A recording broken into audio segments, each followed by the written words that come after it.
bouncing back. Yeah, I'm bouncing back. I keep coming back. I can't hold it back. Yeah, I'm bouncing back.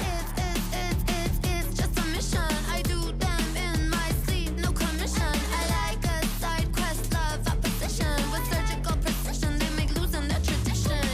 Yeah, they talk, but what they say to me, I'm chewing it all, spitting my jaw, the way that I hurt you to think. I'm building a wall, 90s tall between you and me. I'm out of space, you're out of peace. It's a different game when I'm out of your league. Say you wanna love, if you wanna love, make a move, don't stop and wonder. Gotta take it out, 'cause I wanna love. No, I stumble, I'll keep bouncing back. Take your cap, take your step, take a step, 'cause I've been back. Oh, just like that, I beat you in, crank up back to back. Oh, just like that, I see a dub in my future stats. Oh, I know a place you can go. The doghouse outside my massive abode. It's lovely, it's cushy, and sometimes it's cold. Now sit and watch me get this gold. On it all, on it all. I bounce back. I just want it all. I just want it all. I'm gon' bounce. I'm gon' bounce back. Said you want it all, but you want it all. Said you want it all. I'm bounce back. Said you want it all, but you want it all. I can have it all. If you knock me down, I will feel the fall.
We up in your business, we ain't stopping, yo, it's time to go, let's get it.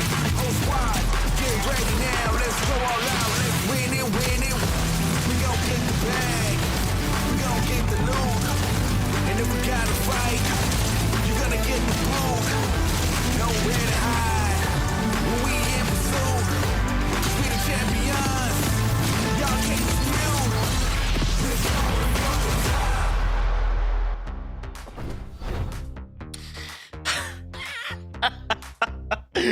Fortnite fam. You guys ain't ready, baby. Welcome back to the FNCS. This is Heat 3. I hope you're prepared because this is going to be one of the most stacked heats we've ever seen. Lock in. It's FNCS time.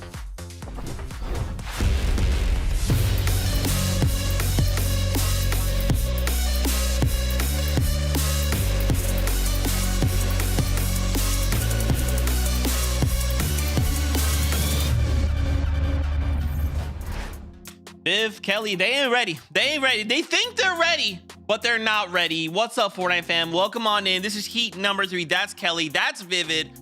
Kelly, it's Heat 3 time. It's Heat 3 time. All right, they ain't ready.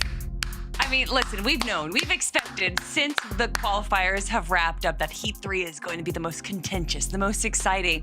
But between Heats 1 and 2, we've had upsets, we've had our pros shining, we've had sky bases. The fact that we've already had so much incredible Fortnite in days 1 and 2, and we haven't even gotten to Heat 3 yet, Vivid, I cannot wait.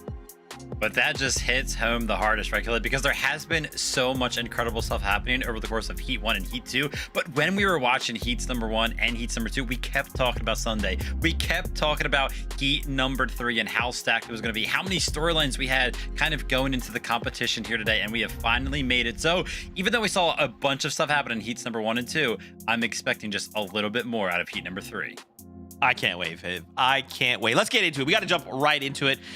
So in case you missed out on yesterday or the day before, we've been doing this thing called a session summary. Viv kind of talks us through it. We take a look at all the duos in here, see all the players, and kind of just run through some of the stats. Vivid, hit us with the numbers. Without a doubt, I mean, the FNCS Finals here is going to tell the story of how stacked Heat number 3 is. By the way, Heats number 1 and 2, we did not get past the 300 mark here on these FNCS Finals, and we are up to 414 here in Heat number 3. That to boot, 25 total FNCS wins here across some of our competitors, and kind of that similar theme that we have talked about over the course of the weekend. New duos being 39. I think in Heats 1 and 2, it was like 41 and 40 respectively. So still a bunch of new duos kind of joining the scene here for this competition, which we will jump into more in just a little bit. I think what's even crazier, though, is to see how much experience, how many accolades we have in this heat, but to also see how many players there are without an FNCS Finals performance. It just goes to show how top-heavy NAC has really become.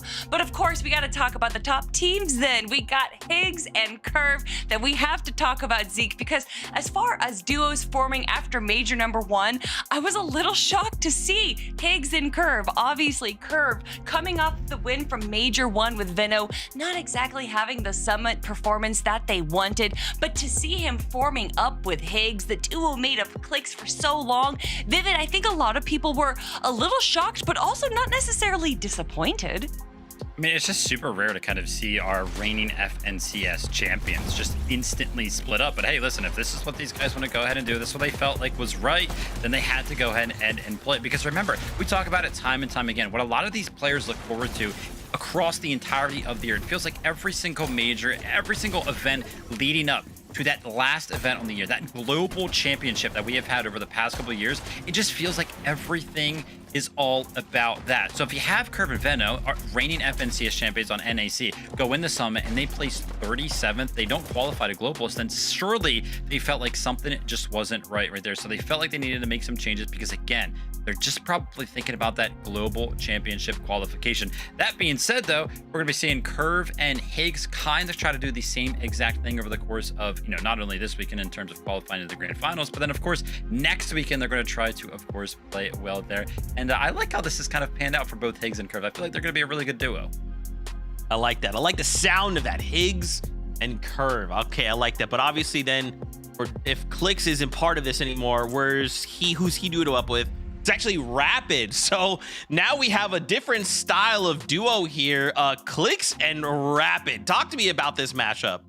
An interesting mashup indeed. I think that as far as the start of their journey has gone, it didn't necessarily go the way that they wanted. However, they have definitely in the last 2 weeks, right just before opens happened, been picking up steam, landing over in Shaken Sanctuary right now. If I'm not mistaken, uncontested for the Heats today. They're looking like they have a pretty good showing to get into obviously the grand finals. There's no doubt in that. But also just seeing how they've been performing in the last couple of weeks, I wouldn't be too surprised to see a great showing in grand finals as well. Listen, they may work very, very well on the server. It may work out very, very smoothly for them when they are playing the game. But for me, I'm going to slip up at least once over the course of the next week. I'm going to say Cold and Rapid. I mean, come on, Rapid. You can't team up with somebody's name who starts with a C once more after you and Cold kind of break up there. But yeah, for Clicks and Rapid, man, I mean, this is great. Obviously, Clicks still trying to chasing that FNCS win. It does, of course, have to qualify to the grand finals today to go ahead and actually have an opportunity to go ahead and make that happen. But I feel like Rapid could be the secret weapon here. I mean, this guy online specifically over the past year, chapter 6 and now chapter 7, has not placed outside of top 6 every single online FNCS in those regards. So Rapid and Clicks, man, keep an eye on these guys. Yeah, Viv, I'm gonna mix up the names. I mix up names all the time. Yeah. More on that later. Let's keep going though. Booga and Braze, yet another duo we'll be seeing here compete in the heat. I mean, dude, Booga looking great now paired up with Braze, but Kelly, maybe the performances haven't been quite what we expect from a name quite like Booga.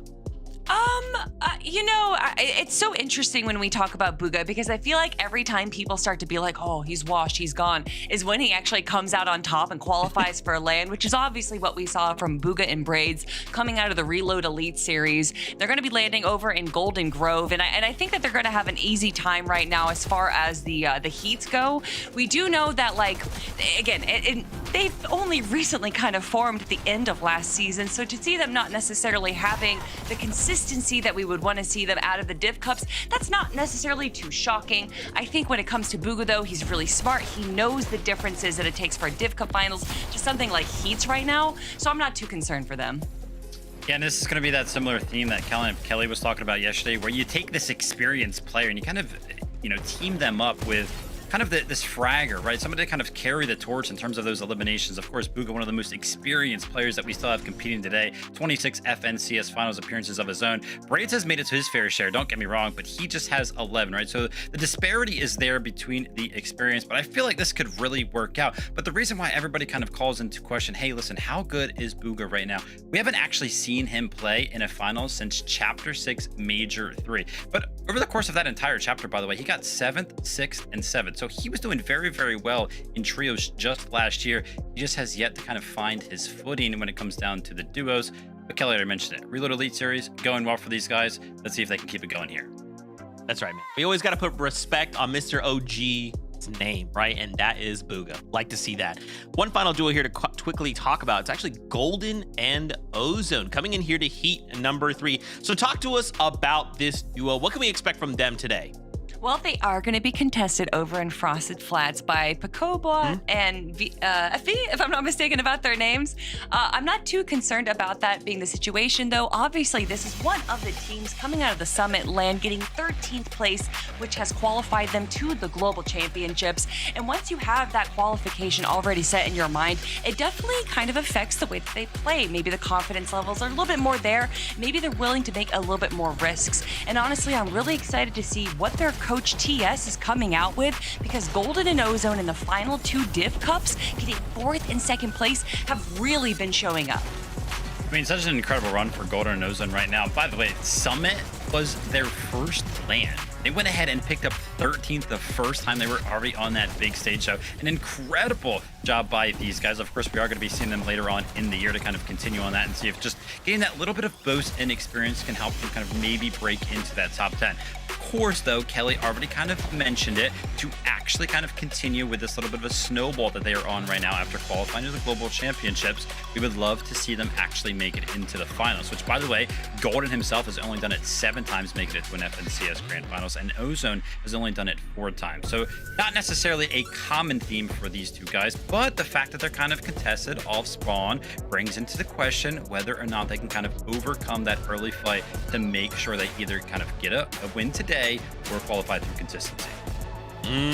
I see. Okay. Many storylines kind of coming together here in Heat number 3. I feel like we... there's still plenty of duos we need to talk about, but I think we need to talk about the elephant in the room. That is Veno deciding to move away from Sinister. Vivid, can you talk us through why that might be?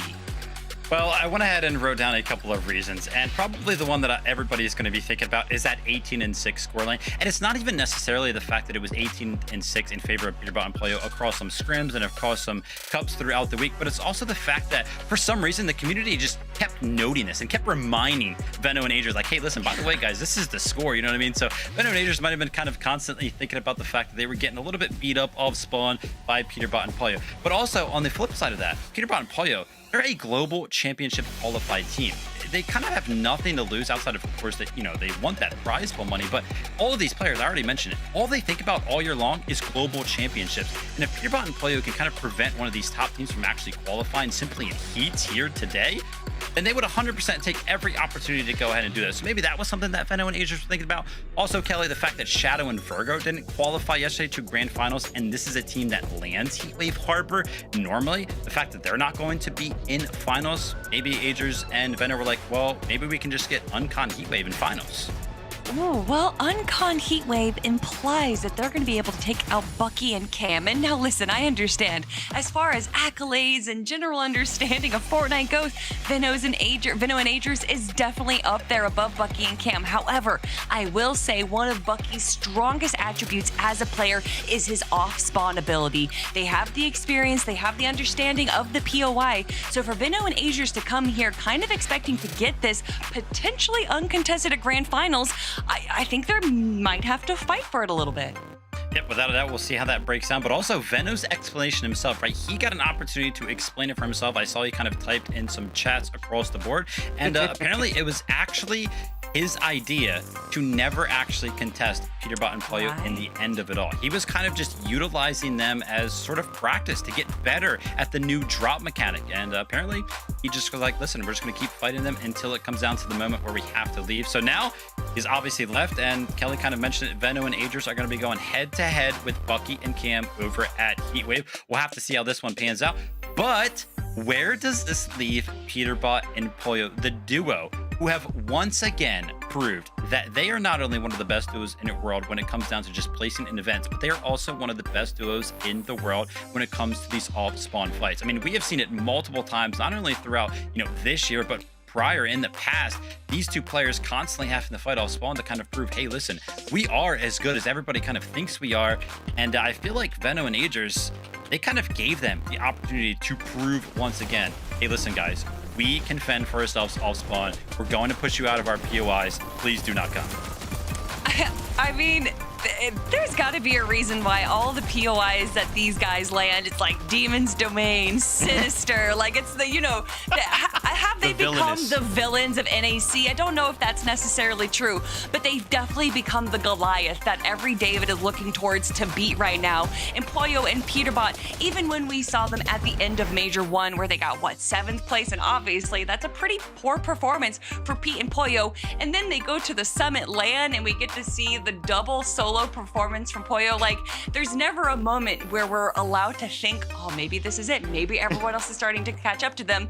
And then they've reminded us, no, you guys are playing in our lobby. This isn't NAC. This is Pete and Pollo's lobby. Man, yeah, it's a lot, right? Like, listen, we've talked your ear off, okay? This Heat 3 is absolutely stacked. It's going to be an absolute banger. We have 40 seconds to go, so why don't we do this? Why don't we go head up, feed it up with your casters. It's Jacob PR, it's Monster D-Face to set up the stage for Heat 3. Thank you so much. That's the big three on the desk, breaking down all the action and some of the teams we expect to see in Monster. This is why the community is looking at this as one of the hardest heats in Fortnite history. Yeah, most definitely. I mean, the content, the entertainment that is ahead of us is going to sell itself. I don't know who at Epic pulled out the drive and put the script together or something, but this thing is crazy because when you look at the roster here, I mean, Jacob, I saw the comments online. They were saying this looks like a grand finals lobby already. No, it definitely does. You have superstars upon superstars, but you went ahead and look at some of the point values for these heat stages. Most of Major 1, the average is about 155 points to qualify. So far in our 2 heats, it's been 158. It's only a 3-point jump, but that's an elimination. That's a placement point, and we've seen 1 point change the difference of the course of history already. Yeah, most definitely. You add in that little, pepper in the randomness that, of course, there are going to be teams that come from nowhere, probably at the bottom of the standings, and then push through a qualification. We've already seen that this weekend. I mean, shoot, yesterday we almost seen a Sky-basing team in Jordan and Brennan take home a random win in the game number 5, keeping it interesting for us. So, yeah, anything is possible here. But one thing's for certain, Jacob, there's going to be some upsets.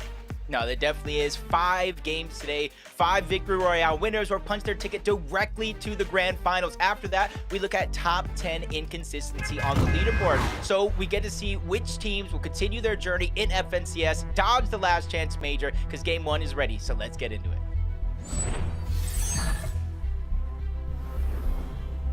I feel like this is the moment the entire community has been waiting for. Game 1 of heat number 3. It's been building up to today all weekend long. How are these storylines going to unfold? I mean, our analysts did it perfectly. They gave us the bigger picture, who's contested, what's on the line. But more importantly, this is just the beginning of what's teeing up one step closer to our grand finals.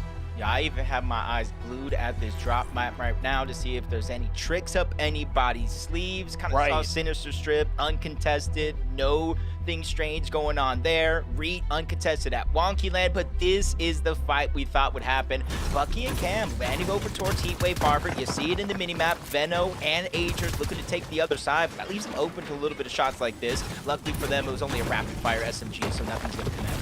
Listen, I'm gonna be honest. I was thinking that probably they were trying to pull a fast one on us, and they would be, pretty timid, right, in contesting one another, maybe split the drop. We've seen it time and time again, but it seems like Bucky is here to fight, so we'll just keep an eye on that one. Jumping over to some other contested drops. I mean, when you look from the community side, who is fighting who, there are 10, 11, 12 plus different potential battles happening right now. All gone. I would feel like at a slower pace here, that's kind of the trend of day 1, heat 1, game 1, kind of throughout the weekend. But right now, you see when you're in the contested fight, sometimes you're not able to really slow down the pace. Sineto, Zypta just kind of taking the scraps. They don't want to necessarily take a big risk this early on in the tournament, so they are going to go their separate ways and kind of force a split, which isn't necessarily easy because the amount of teams in and around the Battle Woods. Yeah, talk about those split plays now already. We're seeing how Peterbot starts to venture outbound, of course, trying to play for those mythic weapons. This is going to be a very big day for Peterbot. We'll have to see if he decides that he wants an early clock out, or if he wants to go the distance. We've seen a little bit of everything from different pro players and play-ins. Peterbot and Boya have averaged roughly 14 eliminations per game, including of the 4 games with 30 plus of those elims. I mean, there's just so much going on here with Peterbot and Boy. You never know what you're going to get, but one thing's for certain, they're always explosive. Look at this fight here, Jacob. Yeah, you see him just trying to go ahead and box him up. Gets the down. Just 2 angles sometimes. Hard to overcome, especially in these off-spawn fights where you don't have a lot of materials. See Amplified trying to hide. I did see in the feed his teammate did go down to Kugo and Castle, but a third party comes in. That's going to give him a little bit of a blessing to try to assess this situation over at the coast. But a whole nother team comes in as well. 3 teams straight fighting it out here, just trying to figure out how they can get some early points, a little bit of advantage. There goes Castle going down. Fan is going to go ahead and get that first knock, give his team a little bit of advantage. Him and Angel seem to storm this fight, and it seems to be working out. Yeah, they're doing a good job kind of cleaning things up right here. You saw Tsunami's Amplify kind of lurking on the outskirts. I was uncertain of whether or not he had his duo and he was ready to jump in himself, but it seems like he doesn't want to get into this fight. It's a little too messy. If you attract any extra attention, he might get jumped on by these fresh duos here. Angel, Van get a nice little elimination there. Some points on the board, and everyone else splits up. Yeah, Amplify, Kugo, just kind of blessed to be able to survive this fight. They might be solos as of now, but they're just trying to venture on out so that way they can hope to get their reboot card and their teammate back in the game later on. Clicks are rapid, getting busy early on as well. They already got that one elimination, and even though they might be uncontested here, Monster, they're looking for some early game fights. Oh, yeah, definitely. I mean, you don't want a situation like we saw yesterday where some teams, you know, a little hesitant, right, to make a move in game number 1, put yourself into the action. It takes me back to kind of to Heat 1 where Cold and Ritual nearly found themselves, right, on the wrong side of the storm surge for game 1, and that's kind of set them off. They weren't able to come back, but look at this. We were curious about how the fight was going to go down. Bucky and Cam had a lot of choice words to say about how they felt they've been prepared in this drop this entire time. And it'd be crazy for anyone to think that they can just jump on over to the harbor and take the drop from them. But so far, Venno has the lead here. Yep, and you can already see what's in Ager's inventory here. He does have the scanner, so they don't necessarily have to lurk around super hard, take many big risks. They just need to figure out what building they think Bucky is in, and then throw that scanner nearby. So hiding is going to be very, very limited for him. You see the team on the outskirts, Mako and his duo, just trying to go ahead and get their split drop or loot and kind of bring it back. Out goes the scanner now, and now Bucky's position is going to be revealed. And this is the thing about contested fights. Sometimes you're okay with letting that solo live, but in this situation, there's no shot. If they have an opportunity to take down Bucky, they're going to let that one go to waste. Yeah, they have to. They have to allow, you know, themselves to take a huge lead over Bucky and really give them no chance to go to finals. Otherwise, this is going to be a problem that's going to come back around to visit them later in a finals lobby. So for Venno, for Agers, the option is very clear. It's them versus Bucky and Cam all day today. They're going to do everything in their power to hold them back. Going to take a pause right now to see that there's no HP in either one of the guys' inventory here. So they have to kind of revert back on over towards that mending machine. They definitely have enough gold to get the med kits, to get the chug jug. Definitely going to have a wide selection at their disposal. But while they take this time, it's going to allow Bucky to try to figure out an escape plan here, as King and Praise also uncontested at Calamari Canyon. They're lurking outwards. They're an aggressive team, Monster, and they're already starting off game 1 in that same fashion. It's a very fun duo right here. You saw them at the summit just popping off, putting on performances. I mean, in the practice room, King was someone who was slowly and surely earning everyone's respect just based off of how good he is in these types of box fights, head-to-head environments. He tends to win his ones very much regularly against the other NA Central pros, and already flexing just that. Meanwhile, we have Skittles, Koi in here. They're kind of playing the zone right now in the chop shop. They pull the zone up towards this way, so they have a lot of time to work with. But again, this is kind of unfortunate, right? I feel like if you get the zone this early and you're playing Storm, you are not going to have enough damage. Gotta agree with you 100% there, especially since we've already seen a lot of the teams rotate inwards, so there's not going to be too many options here. As Kugo finally seeing him still rotate up from the cluster coast. Just trying to figure out how he's still going to get his duo back into it. A lot of this coastline Monster is contested by either split drops, or if you go up towards Golden Grove here, Booga and Braids will kind of claim this as their own. They've claimed it all season long, so it's the kind of thing, whether it's contested or not, they don't stray away from a fight. And that's why it's getting kind of dangerous here while teams are kind of lurking in. But the biggest resource here and why teams are lurking here from their split drops is the amount of metal you're able to farm. Yeah, definitely. You can see the remnants of other boxes from players kind of refreshing and warming up their material counts. There's still a loose solo here, though, lurking inside. This is going to be helpful for Booga, though, because this team's likely to be caught out first. Booga, Braids will be able to kind of jump on the opportunity as they get the extra download of the information of where the teams are. For now, though, everyone's pretty patient here. Even Booga Braids kind of eyeing that duo on the outside. Just kind of waiting this one out. Really trying to buy time here. Just like we saw Kugo already swim north, it almost looks like Steely might be by himself, trying to do the same thing, follow that path. Avoid potential danger at the Grove. You kind of see Kanata and Sphinx.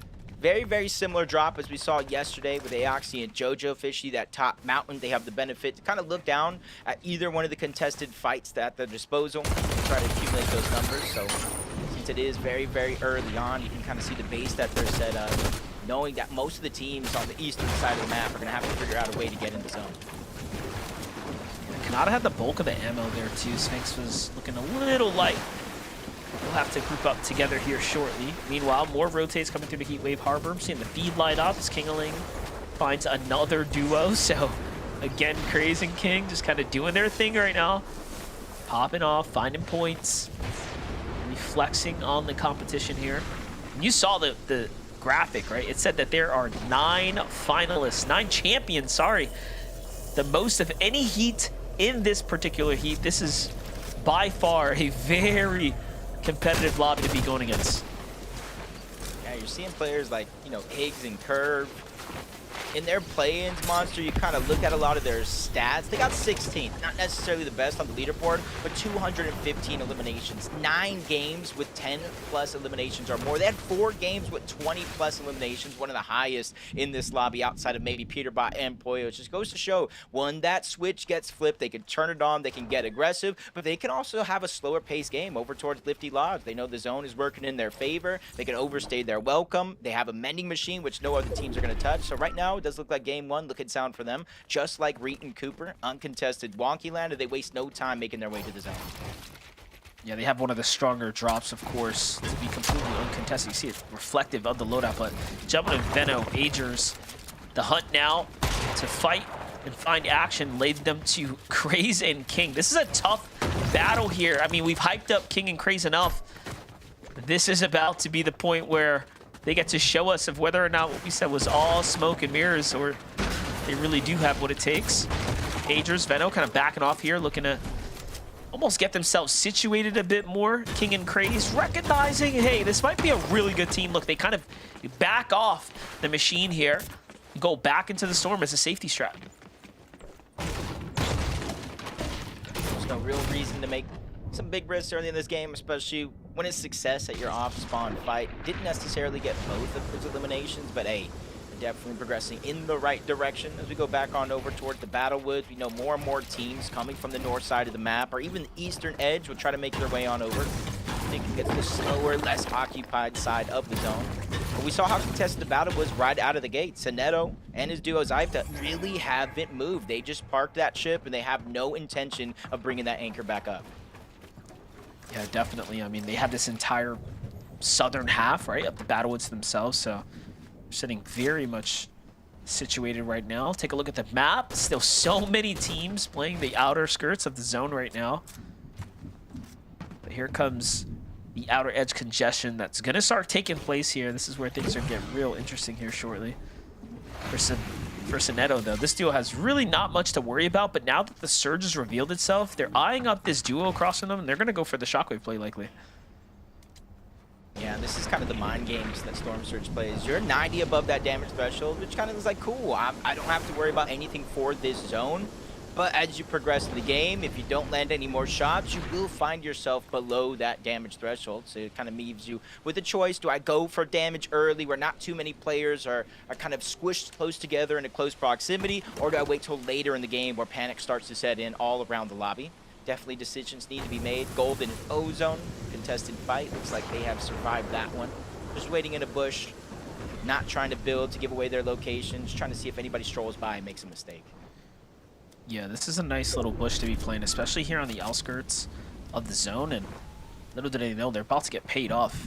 There's other duos working their way towards them here. You can see Zeely right beneath him. Now, do remember when we last saw Zeely, he was a solo, so these guys are moving with not much to work with. Oh, gosh, and they open with a huge shot.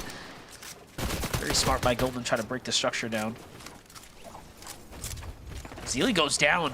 There it is. He gets rewarded. So I'm thinking they understand his team's under Surge. That's going to be all the telling that they need here. Yeah, that's just a huge signal. You don't necessarily see it in game. I know us kind of casting it, you see the players get like struck by Storm Surge. You don't necessarily see it while you're in game. The only real clue is the audio of the shields cracking, or just like that, no knock, straight elimination, and it happens yet again. Both of those eliminations get cleaned up, and how, just like you said, they're going to be rewarded tenfold. Patience absolutely pays off for Golden and Ozone, and now they're going to see more and more opportunities with other teams from outside of the zone making their way in. Yeah, that was crazy. That team is keying them. They probably are also below the Surge here. We'll see what ends up happening there. Meanwhile, Soneto Zikta, they took too long to initiate the battle on the team that was on the outskirts. They find themselves by themselves now at the Battlewood Woods here. And look, they have to fight their way towards the rest of the lobby here now. Finding themselves barely 40 above. Seems like something worked out in their favor. But either way, pressure is on them. This little opportunity they have right now to kind of reset, get back in the game, they shouldn't take it for granted.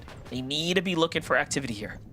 Yeah, they might not be in desperation mode just yet. You can see a bunch of empty item slots. I saw maybe 20 on the Chug Jug in Sonetto's inventory. So they might be all fine and dandy above the damage threshold, but they know with the where it current stands, their loadout, the amount of resource they have, they're going to need an elimination. And even now, the next zone, they fall below that damage threshold even worse. You see them setting up for a pre-edit. They're on the clock here. They have to go, and they have to go now. Craze and King is the only team in front. They're trying to spray the build, get the pre-edit in, but King and Craze denied that opportunity 2 consecutive times, getting more and more damage onto Zypta and Sonetto without even moving a finger. Yeah, this is tough spots for them to be in. They find Unreal Liana. Can they get in the box? It's not going to be enough damage if they get the body, but just like that, doesn't really matter. King and Craze timed their entry perfect off of that desperate team collapsing in, and they find themselves with even more points now. 7 eliminations, and we've barely touched the end game now. This is quite the performance for King and Craze. That's just one of those moments, man, for King and Craze. They just make it into zone, no intention of fighting. They're the ones who actually get aggressed on for a second. And then when the dust settles, Monster, they get 4 bodies worth of loot to go ahead and progress in this game as Boji does go down. 406 above the damage threshold, so the damage is not necessarily going to be a worry for Peterbot and Pollo, especially with their 2 eliminations here. It's more so about making it up the side of this mountain or through this cave.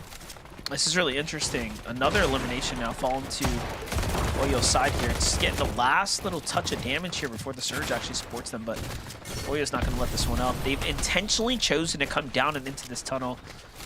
They, of course, prefer to put themselves in a more advantageous spot, but Peterbot and Pollo looking pretty good right now. They just have to weather the storm, hopefully find some material count. They want to play this endgame out comfortably. Regardless, though, the way the kind of zone's playing out here, we'll be seeing them get active here shortly. Yeah, they know how to find eliminations. They already got 3. Just looking towards the side, seeing Frenzy, seeing his duo. They immediately go to work. Frenzy's going to be the first one going down. Clix is able to steal away that second elimination, but nobody's really closing the gap. It's still too much of a risk so far for Peterbot and Pollo to try to dive on over and steal away that loot. But you can see the attempt is in the back of their minds. They know they got to go to zone. They know these opportunities will come as this game progresses.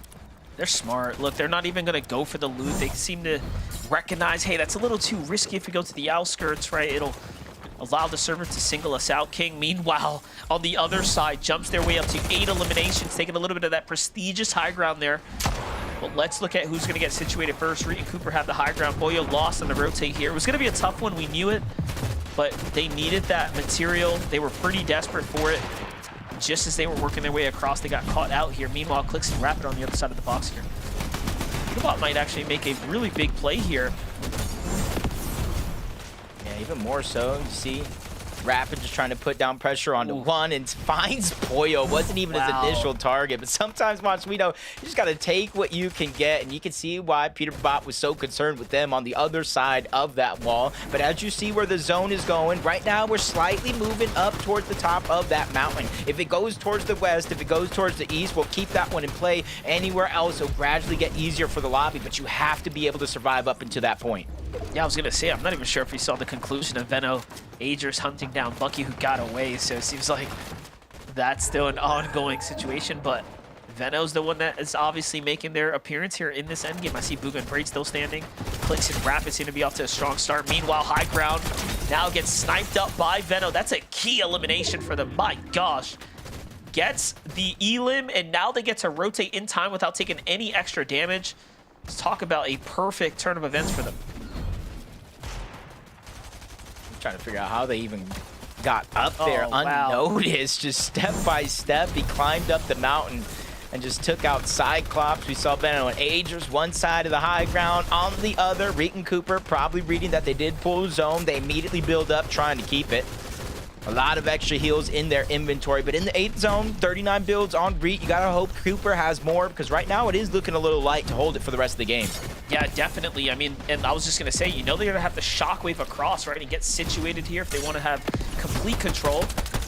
Someone looks to be contesting. I see Rapid down. Don't forget, Peterbot's still playing this as a solo right now as well, so few big teams still surviving here. Clix now has to play this one out as a solo by himself as well. It's Braids on the other side of the wall alongside Booga.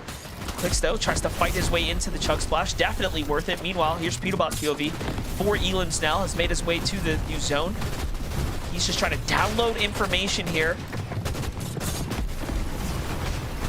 You know, but these are sometimes the best players in the world as a team, but there's just a different freedom when you're a solo, not having to worry about anybody but yourself, and that's what we're seeing here. Side by side, Peterbot and Clix, same scenario. It almost looks like two different outcomes coming out. Peterbot just putting full-on aggression onto a whole nother duo, not scared to back down, but he takes too much damage there in that situation, forced to stagger himself outside of the zone, and without any shockwaves, it's going to be tough for him to find his way back easily. This is crazy. Peterbot goes for the full HP play as he tries to fight his way to mid-ground layer, but he gets put down. Meanwhile, Venno and Agers are still going here. Venno leading the charge here, finding the knock. Agers gets the follow-up right behind him. They're now at 3 eliminations here. Players on all sides of their walls, but opting to play the ultimate low ground. Meanwhile, Crazy King are Elim leaders right now at 10 eliminations and still running through the lobby here. They have control, and the complete control, actually, of the mid-ground layer here. And they're looking up, briefly aiming at Booga and Braids. Peterbot still lurking around. You're seeing him from 40 builds to 2. He's under pressure. King's gonna get dropped. Craze left by himself. Only 70 on the Chug Jug. No way for him to get back up to full HP or shield without an elimination. Meanwhile, Peterbot's gonna get the elimination onto King. Venno and Agers down below. They're going ahead and dodging all the chaos up above. Yeah, listen, there's so many teams fighting their way through the mid layers because it went down, back down, kind of that mountain. But with Venno dropping to the ultimate low, now they're the first to take advantage of the teams trying to find their footing here. And this is working out so well. Look at the high ground position, though. It's Booga versus Cooper. Booga ends up on top. Braids is still holding on, though. And they're trying to re-situate themselves here, but it's cost them everything. They have no more materials left. Yeah, you just gotta hope that Braids has just enough for them, trying to pass them around, looking down to be their only opportunity as Peterbot cleans up another back-to-back, getting both of those eliminations. Monster, we saw him almost on 0 builds a couple of seconds ago. My, how time flies, and now he's going up for the high ground. We know he's gonna contest it all. 1v2 situation. He's trying to bring him back down to reality as he drops down, realizing it might not be worth the risk to use all these builds for a fight that is not going my way. Peterbot is just different, right? You see the recognizing that he can go for something big there. Meanwhile, Peterbot versus Clix. Clix didn't want anything to do with that solo player. He had no idea it was Peterbot, but one thing was certain. It was danger nearby, and off he goes. I like this play by Clix, just trying to stay alive here and earn as many placement points as possible. This is a true clutch for both Peterbot, Booga, Clix, Venno. All these guys still holding on here in the lobby. Peterbot's still hunting right now, though. Clix gets away, finds Cooper, another solo on a different layer, and they are playing out of their minds here. This game one is proving that primetime players making primetime plays. Peterbot finally gets shut down. His run has come to an end, but at what cost? One of the duos just got separated. Jesse Jerem goes down. 5's left by himself. That is because of Clix and his aggression. Kanata does it again, takes out the other part of that duo. A lot of these solos are doing a lot of the heavy lifting. That duo up above, they could smooth sail their way into a victory royale. Listen, no pressure here for Clix or Kanata. They've done enough at solos. They pushed their way to the end game. Booga and Braids have the pressure on their shoulders to perform here. Braids falls first, but it's okay. Booga was there to back him up in the end there, Jacob. What did Kelly say on day one? In the jungle, the mighty jungle, the lion sleeps tonight. No, he is awake. He is roaring. He has now punched his ticket to the FNCS Major 2 Grand Finals. I'm just gonna say, Booga! That's why you can never count out the lion. That's why you never count out Booga. That's why every time we look at Booga, we go, ooh, like Kelly said, ooh, this guy's so washed. Ooh, shut up, you don't know anything. Are you a lion? I don't think so. No, Kelly was...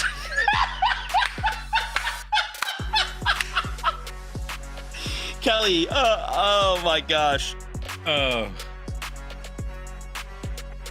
Crazy stuff there, Kelly. But yeah, I mean, listen, Booga and Braids there jumping into the action. Game number 1. How in the heck have they done it? Kind of returning to the big stage here. Listen, this is exactly what we want to see from Booga and Braids. Obviously, we wanted to see them make it to the grand finals, but with a statement to be made as well, right? If you come out swinging, if you come out winning game number 1, I feel like it just adds a little bit more emphasis, if you know what I mean. And I kind of talked about it. The last time that we have unfortunately seen Booga himself in an FNCS finals was Chapter 6, Major number 3. Unfortunately, we didn't get to see him at Global Championships. We didn't get to see him in Major 1 finals, and we did not get to see him at the Summit. So that's why it's been a long time since we've seen Booga himself. That's why those conversations were starting to kind of rile up. Oh man, how good is Booga? This is what he needed. He needed a statement to be made here in Heats. Obviously, we want to see him continue on with a performance like this in the grand finals, but I'm really liking what I'm seeing here, Zeke. Dude, it looks so good. It's crazy. You guys didn't hear Kelly's just crazy joke. She just got me to laugh so hard. But I agree, man. It's crazy to see them. And the fact that we saw so many different fights there, like the fact that they jumped up, like we saw Cooper and Reed on the height, and Booga was like, bro, I'm going up there. I'm going into overdrive. I'm taking the fight to them. And then they walk away with a win in game number 1. I mean, dude, this looks so good. Kelly, are you there? Sounds like you are. The mouth that I call Booga washed. Please do not say that. I was not calling Booga washed.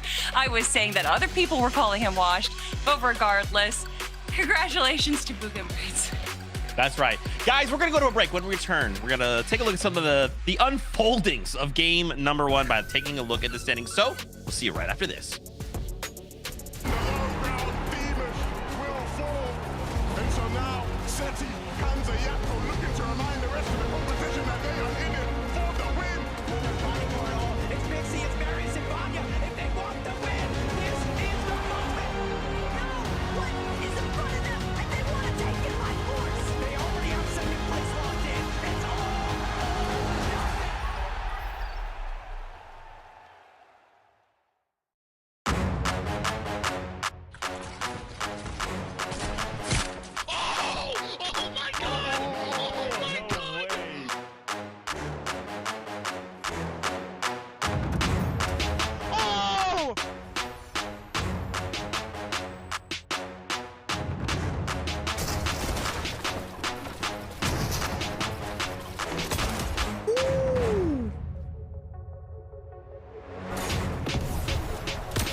I got hit with that one off. I'm popping a med bit. Wait, short. Got 6 builds? No, back up. Wait, if you're mid, wait. 100! 100! Oh my god! Oh my god! Oh my god!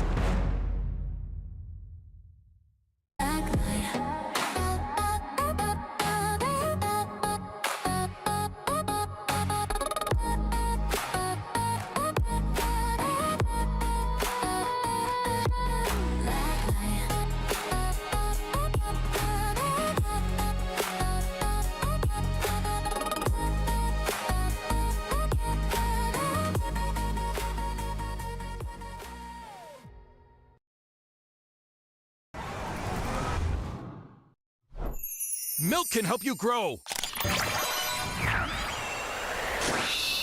Milk can't prevent your ride from blasting into space.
Welcome back, Fortnite fam, to the FNCS. Game number 1 goes the way of Booga and Braids. That's right. Let's just stop questioning Booga on everything, okay? He's Mr. World Cup. Don't forget it. All right, though. A lot of, so much action happened in that last game with so many duos we're just used to seeing, or players that are, remember, we've seen a massive swap up. It kind of feels like sometimes, Kelly, every duo looked at each other like, hey, everybody move one to your left, and then that's the new duos. But in that last game, obviously, as we start to take a look at the standings, we see a lot of names here in this top 10 by themselves. Man, also a reminder, if we get a victory royale, we go to next week's finals. That means we're not going to be seeing Booga and Braids anymore today. Look forward to them next weekend. Or we need to end in the top 10 win consistency, which is basically the top 15. Kelly, Kanata Sphinx, currently first place. Look at that, Kanata and Sphinx after that last game, and we saw that Kanata was a solo, but I feel like everyone at the end of that game besides Booga and Braids was a solo. We had Clicks, we had Peter, and then of course Kanata, though. It's those eliminations that they were able to garner on the low ground because there was just so much chaos going on. However, I will say we saw what I would consider a more typical high ground than what we've seen in heats for days 1 and 2, Vivid. I mean, everything was actually going so crazy for Aegis and Veno there. Obviously, we did see them kind of steal away the high ground on the back foot of Veno, kind of making a little bit of a sneaky play up there to kind of steal it away is what it pretty much felt like. We're going to take a look at it right here. Just kind of walks up and is like, hey, by the way, I want high ground. Thank you very much. But after this moment, I mean, if you take a look at the material count and how they were kind of doing with their loadouts, they were doing kind of fine. But you fast forward just a little bit and they're no longer up on the high ground. So they actually opted to potentially go ahead and give that one up. But after this, yeah, I thought they would kind of look to control the high ground, but they drop all the way down to the lower ground. Of course, they do end up having a good game, but it feels like they could have potentially given up that win condition here in game number 1. Man, it looks, I'm shocked. I'm like reliving this game. And when I just look over my notes, I've written so many things. We talked about Kanata there and Sphinx in kind of in our first place for the moment. Let's look at second place, which is Clicks and Rapid. Guys, the fact that they got third place, Clicks being solo in this game, given how chaotic that was. I mean, Kelly, I'm liking this duo right now. I can't lie. I feel like Clicks has a bit of, confidence that I feel like maybe he's been missing. Yeah, that momentum has definitely been picking up. It was a little bit lacking when they first formed Clicks and Rapid. However, as we've seen the Div Cups and as the season has progressed, there has definitely been a level of confidence and synergy that the two of them have been developing. And honestly, I think the biggest thing that we could have seen right there was Clicks coming out with the solo. Obviously, because he is the most popular Fortnite streamer in NAC, if not the world, a lot of people like to put targets on his back. So for Clicks to be able to come out in game number 1 as a solo and show up the way that he did is going to allow him to kind of prove to everyone that there's a reason that it's Clicks and Rapid, not Rapid and Clicks. Let's go ahead and talk about that top 3 on consistency. I mean, Kanata, solo clutch from him. Clicks, a solo clutch from him. But a giant solo clutch from Peter Bot himself. I mean, we like to talk about the consistency of duos, but for right now, towards the top of the leaderboard, it has been all about the solo performances. We're going to go ahead and take a look at it quite soon. I think it was actually Clicks and Rapid that ended up taking out Pollo on the back foot of Peter Bot, and Pollo trying to make a little bit of a rotation here. So we will see Pollo go down in just a quick moment. But yeah, I mean, Peter Bot kind of reminds everybody, I won't lie, for some reason, I should say for some reason, for good reason, the focus of this duo has kind of shifted to Pollo being kind of like that star player on this team. But Peter Bot reminds us that it's both of them simultaneously. At a moment's notice, either one of them can have that pop-up performance, can kind of have that solo clutch to make sure they stay towards the top of the leaderboard. And that's why they're so scary as a duo. I love it. And I mean, respects to Peter Bot, right? In that situation, he overdrives up. And I'm like, this is crazy. Yeah. This is kind of crazy. Takes one shot, misses, and goes, you know what? Maybe this isn't the play. And then completely disengages. Like, man, I just love to see Peter Bot's mind moving and then how he reacts. Like, so crazy. Guys, I'm getting word though. Game 2 is ready. I'm ready to jump back into the action. Casters, are you?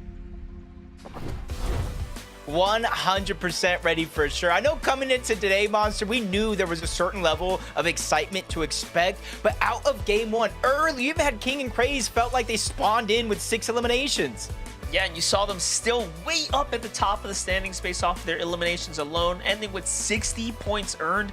Over 10 elims, which is crazy. So more than half of their points basically through just eliminations alone there, Jacob. Talk about a performance. Yeah, and I've obviously seen throughout the 2 days already, these solo clutches play a huge impact to being able to not have that desperation game 5 where you need a victory royale. It's going to keep my eyes peeled on that. And when you look at some of the damage stats from game number 1, Peterbot, Veno, King, top 3 in terms of overall damage. And then you have Booga, who already qualified with that last game and leaves a drop spot open. Who's going to take that drop, if anybody? Let's find out. Well, with game 2 spinning up, I do want to highlight the broadcast made Veno look so good in that last game. Every time he jumped in, it was like we didn't miss a beat on his action. You just saw that he was navigating that low ground so effortlessly, and it almost seemed like no one wanted to go all the way down there. They didn't know what was going on, but either way, they pushed through very well. This is a bigger problem for them, of course, to worry about, right? You see how the drops actually playing out. Bucky and Cam go straight down for their side of the map. They seem to be getting their weapons first as well, which is really interesting because that can go either which way. But in the end, Veno and AJ have enough time here, right? They're giving them too much time, I feel like, to get situated and then take the fight on their terms.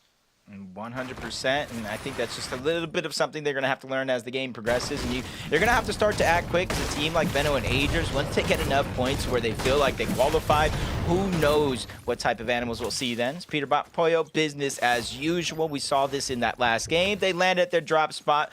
Poyo does stay in the POI. Peterbot does tend to try to go for that Warforged Mythic AR this time around. I'm not sure if it actually did spawn there. We'll see if he gets it his inventory later. But I talked about Golden Grove, Booga, and Braids winning game number 1. They will not be in the rest of today's action because they're already in the Major 2 finals. And now you have 3 teams now landing at Golden Grove. Yeah, I was already calling out the fact that there were over 10 duos being contested across the map in general. It is no surprise right now that with Booga qualifying this early, a named POI is going to get sniped up right away. I mean, you have a lot of action here. You even have some relatively solid players like Tsunami's Amplify and Laura's here. Very, very stand-up individuals. They were before kind of taking that outskirt. We saw them lurking on that other team fight, but I guess they're doing the math and say, hey, why fight for scraps when we can fight for the whole POI? I mean, that's usually what I think. If you're going to contest something, make it worth it if you win. But when 4 different teams have that same idea, kind of turns into a slugfest. Punches being thrown around. Bubba trying to use the shockwave to get a little bit of advantage onto Amplify. He cracks the shield. He's trying to go ahead and figure out where that elimination's at. But you can see he's running out of SMG ammo. Does not have a shotgun. And 0 when it comes to those materials. Yeah, one player doesn't have mass. The other doesn't have ammo. This is a tough spot to be in. Amplify is going to be the first to fall there, unfortunately. And they're getting hunted down. And I had high hopes for Loris. He did get a knock there, so anything can still happen. He still has a couple of shields to work with, but with no material count, desperation kicks in. They get hunted and found out. And just like that, those 2 fall. Now the RGN duo has arrived here. They're looking to clean up house. Slip and slide their way into that box. Good damage on the Cyros. Weaving in and out of these boxes to try to stay alive, draw for time. So many of these players either got eliminated or kind of disengaged already, so it's basically a full target on your back until you're just eliminated out of the game altogether. Realize, Afonso, they went ahead and took an opportunity, and they cashed in on it. Yeah, well played for them. They didn't get a bulk of points, but they got a few. Meanwhile, let's look at this. Clix and Rapid. So much attention on what Rapid brings to this duo. I feel like we were discounting Clix's ability to perform in last game. He really just showed up, It's not often I feel like we see Clix really come out strong in an initial game like that, but I love what we're seeing. I'm thinking that maybe that Pro-Am just kind of, broke his mentality a little bit, right? It's, got the weight off his shoulders, and he's feeling good now. He's playing a little bit more freely, a little bit more relaxed. I think partly that comes in with how relaxed Rapid is as an IGL. I think he understands mistakes happen in the course of a game of Fortnite. It's just about how you react and handle those mistakes. Click still lurking around. You see the pre-edit coming in. That's going to be the first wall being taken. They're trying to push him back further and further. This is where they do have to be careful, because when a fight gets chaotic, sometimes mistakes do tend to happen. But that team that they're going up against fully disengages, going underneath, one way in, one way out. And that's where Clicks and Rapid have to make the decision to disengage, because it's not worth their time. Yeah, I'm not gonna lie, that was sick though. Setting up the pre-edit like that, making the call to go for it. The timing was almost impeccable. But all good. Rapid and Clicks end up disengaging, kind of getting back to the drop. We'll see how this ends up playing out for them. I'm not sure if they actually even got any real damage there, so still they're gonna have an uphill battle to work against. Meanwhile, Diego, Kaki disengaging from their fight as well. You can see in the mini-map where it looks like a lot of attention over towards the battle woods, the surrounding area as well. We don't necessarily know. It's very, very early to see where the zone is beginning to pull, but typically when a lot of the early game teams start to pull in one direction, you can see where they have their minds at. King and Craze lurking around yet again, waiting for what looks like Wikipedia to try to make a mistake, refarm the tree. There goes King. Big shots being fired off, essentially dropping him down to just a sliver of HP already. Now Craze comes in to crash the party. They get their first elimination here. And this is where we're seeing the difference between them and some of the other teams in the lobby. You know, they just go and build their surge bases. They trade for tags and they overstay their welcome in the zone. King and Craze is looking like last chapter or last duo where Peterbot and Poyo were just W-king the lobby to get their surge. That's what King and Craze are looking like right now. Yeah, playing it like a pub game, playing it like a cash cup, staying fluid on the move, looking for action on the go, and it's working out really well for them. You know, it plays in so well into their playstyle because, again, King was putting players down in set lobbies with even, you know, circumstances. I mean, you send them on the run, and all of a sudden now that little advantage, right, having the ambush at play, it's really hard to take them down essentially when he has that advantage with him. Especially with how quick he can maneuver around. See Zusto, Malcolm trying to go ahead and take advantage on one. Almost looks like you can see what happened. A reboot really gave away their position. A lot of noise and kind of gives up the thought of, hey, one of those guys are respawning in. Possibly only 3 builds, no real weaponry to fight against them, and that's where I feel like you see them chasing on over towards that solo. Yeah, I was going to say, the fact that Marks wasn't building there, Zusto knows he's got a huge advantage. There it is. The Storm does the rest for him. Does just enough damage, but Malcolm, Zusto now, I feel like officially ran out of, heals here for the time being, so Zusto's kind of holding the body there. He still has the Siphon to come. Luckily, the duo ends up leaving the drop. He could have made that really bad for all of them, to be honest.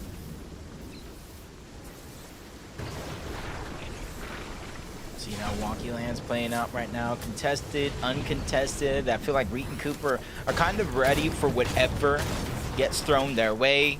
You know, they played a divisional cup and things didn't necessarily happen the way they wanted to at Wonky Land. And since that day, I have not seen anybody play as many off-spawn practice games as Reet and Cooper. Doesn't matter who the competition is. They just want to make sure they get as many reps as possible underneath their belt. So their team in today's lobby, I wouldn't necessarily agree with contesting, but hey, sometimes you just got to play your game out. And you see him where the zone is pulling. Very, very familiar to last game, Monster. Yeah, definitely. You know, just on the topic of Reed and Cooper, I mean, super fan of them both, just their personalities. I think they match each other really well, so I expect, again, Reed to continue to be that sleeper person who just performs really well, right? And almost stays out of the conversation, sneaks into top 3s and 5s. Either way, though, Venno and Agers, the activity has continued to stay up.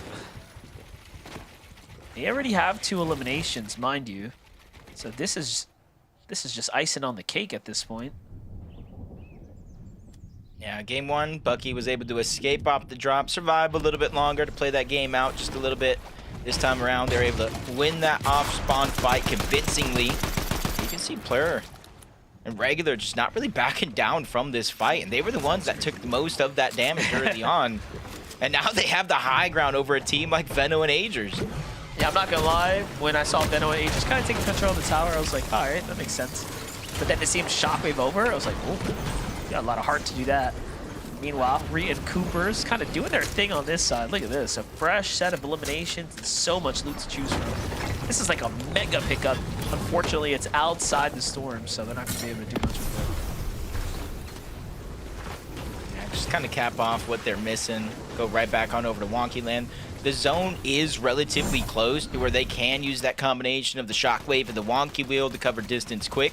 This is how they were able to pick up those eliminations. They went from actual POI Wonky Land, probably using that wheel, closing the difference towards the outskirts, and just taking advantage of a team who probably got caught off guard. Yep, that's how it goes sometimes. You can't let your guard down, especially when someone's got the ability to rotate like that. Meanwhile, look at Boji here. Still has chugs to work with, so you have some heals, but I'm gonna go with the med kit first for him. I like this play, trying to reserve the chugs, of course. Especially when you gotta realize, you know, you just got off a fight, you got an elimination. Chances of being able to go back to Heatwave Harbor to visit that mending machine, probably slim to none. Probably not worth the risk either, so they're just gonna keep it moving with the elimination and the loot that they just got. Waste no time trying to get to the zone, coming in from the south side of the map, and that's where it could tend to be a little bit more stacked, the south and the eastern edge, where most of the lobby will begin to come in from. But this is also a team, Skittle, Kyan, that you noticed in the last game, landing over towards the chop shop. There's not going to be a lot of teams that rotate around this area until later on in the game. They just have to be above the damage threshold until then. Yeah, with no elims, hard to tell where they stand for the most part. Take a look at this. Nice little rotate going on here for Cooper and Reed. Ooh. Shooting I remember seeing this. So the trick to this is, right, so if you guys want to try to do this at home, you got to like pickaxe or use the rapid fire SMG to get that out of the mini game, right? And instead of pickaxing it, the reason why you use the rapid fire SMG, because it deals the least amount of damage to the flotation device. It'll literally bring you across the map like you see Reed and Cooper do in probably less than a minute. And this is something that kind of blown up on social media within the last couple of days. So Reed and Cooper really putting all the community's theories to the test. Yeah, I saw someone talking about it. They were like, wait a second, what is this? And it was just some random team, right, that discovered like a really cool tactic. And all of a sudden now, of course, it's getting adopted into the competition here. Nice little find for them. Free med kit. Meanwhile, you have Kanata and Sphinx camping out in a building nearby. This can be very dangerous.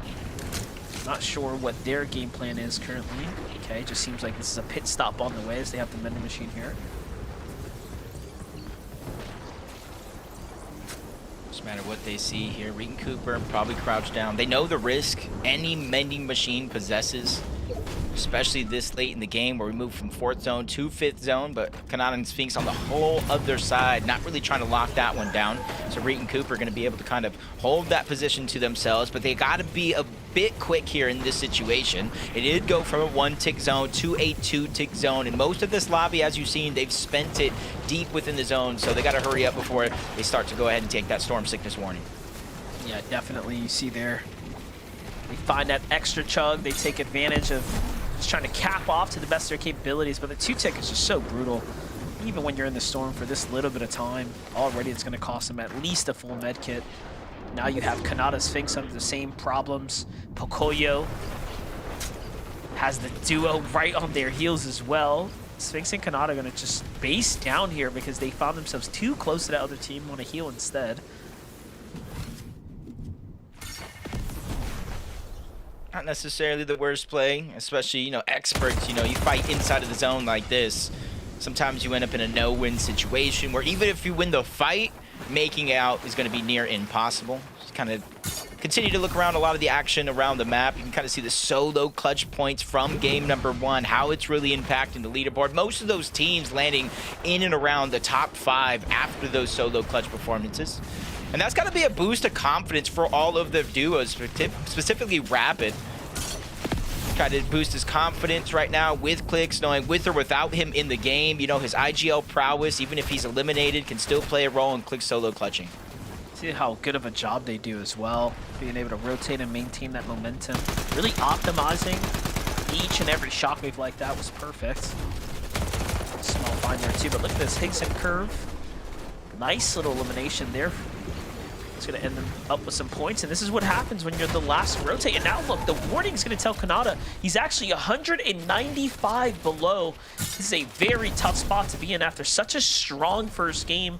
Luckily for him, he does have that cushion, and he may not be out yet. Okay, as I was going to tee it out, I was like, it's not looking too good. Creon's going to end up with the elimination and the refresh there. Well played for them. Hopefully they can go ahead and kind of figure out what went wrong. Very, very similar zones from game 1 to game 2. Obviously, this one around here in the 6th zone, we are moving a little bit more towards the south. Short celebration, though, for Higgs and Curve. They get that one elimination you were talking about, immediately become a target of the lobby, but only for a short second as they quickly start to rotate on out. I think they're learning, just like everybody else, you don't want to be one of the last teams to try to make it there. You don't want to be one of the first teams either, given an open opportunity to try to continue to connect with shots. Yeah, too many teams got that little bit of natural elevation right there. And they're going to be targeting all the fresh builds. Peterbot, Pollo already on the move right here. Do the same thing like the other teams, just trying to keep themselves protected, but Pollo gets rolled up on. Peterbot's here to back him up. In a quick turn of events right there for one team. Make it for another as well. What is happening? This is like the spider's web. And they're catching everyone coming through. And there's just another one from behind. Crazy. Yet again, they're just pouring in one after the next, and Pete is just taking them out, crossing them off the list. Big shot being traded off from Tenya, though, to slow down the roll that Peterbot has on. And this is the thing I feel about this duo. We're always talking about how great Peterbot is. Obviously, since the Summit land, people calling Pollo probably one of the best players in NA as of now. I feel like they have like small competitions within one another to see who gets more eliminations, who has better solo clutches, and when Dust right now is just getting a little chaotic, they know how to play together as a team. Yeah, that was so aggressive right there by Peterbot and Pollo. They go for that fight, just trying to really punish the team behind them that thought they were going to be able to jump into their box. And it cost them a fair bit of their remaining heals, but in the end, it alleviates the pressure from the duo, and they have enough mats to take the distance here. Look at this, nice little fresh pickup there, trying to bait the loop, but no one goes for it fast enough. There's a nice upgrade for them. They just hear all that noise, all that fighting going down underneath, and they're just kind of taking it step by step, assessing the situation. Shots come off on their layer, so they're going to backtrack in their steps. Reet and Cooper, though, all the way from Wonky Land. They're going to be the first team on the high ground. 7th zone, though. We've already seen it in game 1. That could be a little bit early to try to invest everything. Yeah, I was going to say, pretty impressive for them to be the team right now to try to identify as the high ground duo. 2 games in a row now, position themselves up for hype.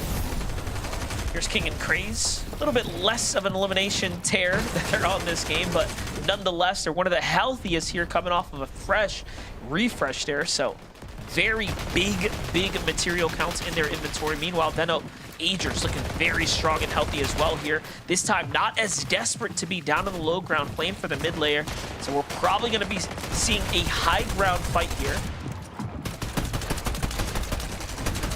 Just got to be careful. I feel like this lobby is stacked with teams that have the potential to go for the high ground. As King and Craze is going, looking towards the backside of zone. They have the benefit of the doubt. 900 above the damage threshold, but that's not a worry. They just have to wait for 3 players to go down.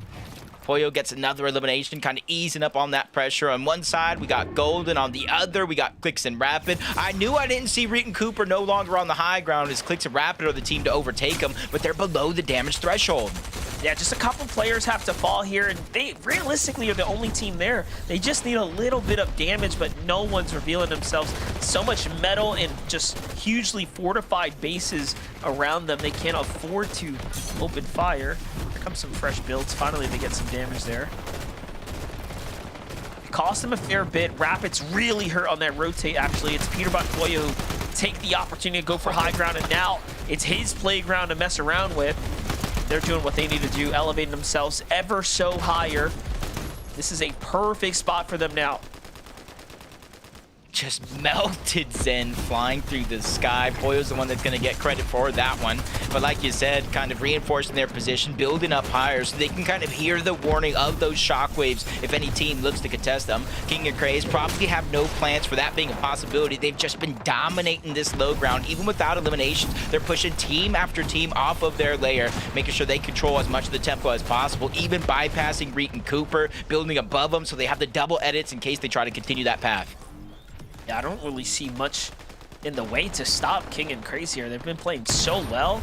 You look at the rotates that they're putting out as well. There's no one giving them any resistance, but meanwhile, Higgs and Curve are the team on the low ground. There's always one, and for now, it's them right here.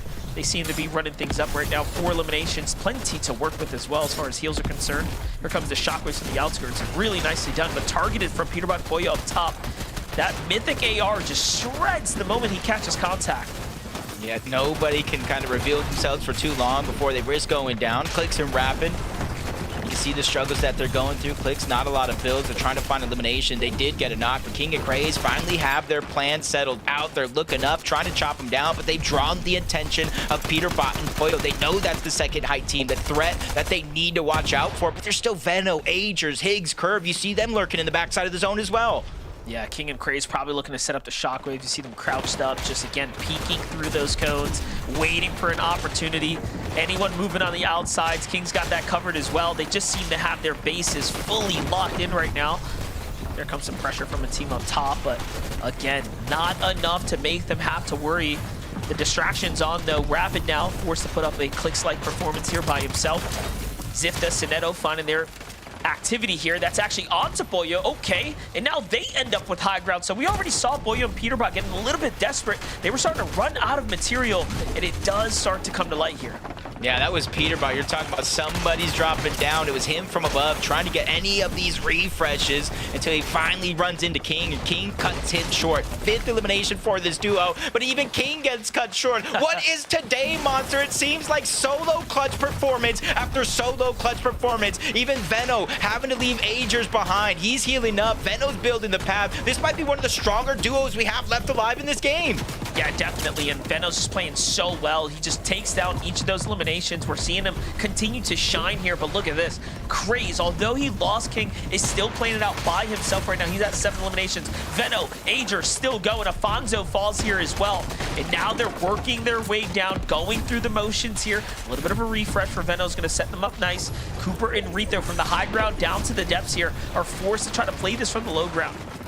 Yeah, you can see 2 different med kits. You gotta wonder what the HP's like. Higgs, the only solo left in this game right now. 17 builds, but no chance to recover any HP outside of elimination. Veno, Agers push into a whole nother team, gets the full box. Damage is there, but they're able to slither their way on out the bottom of that box. Veno and Agers, though, just trying to go ahead and dominate this layer, pushing all these teams off, but right now it's high ground that they have to worry about. Yeah, but high ground, we haven't quite seen what their material counts are looking for.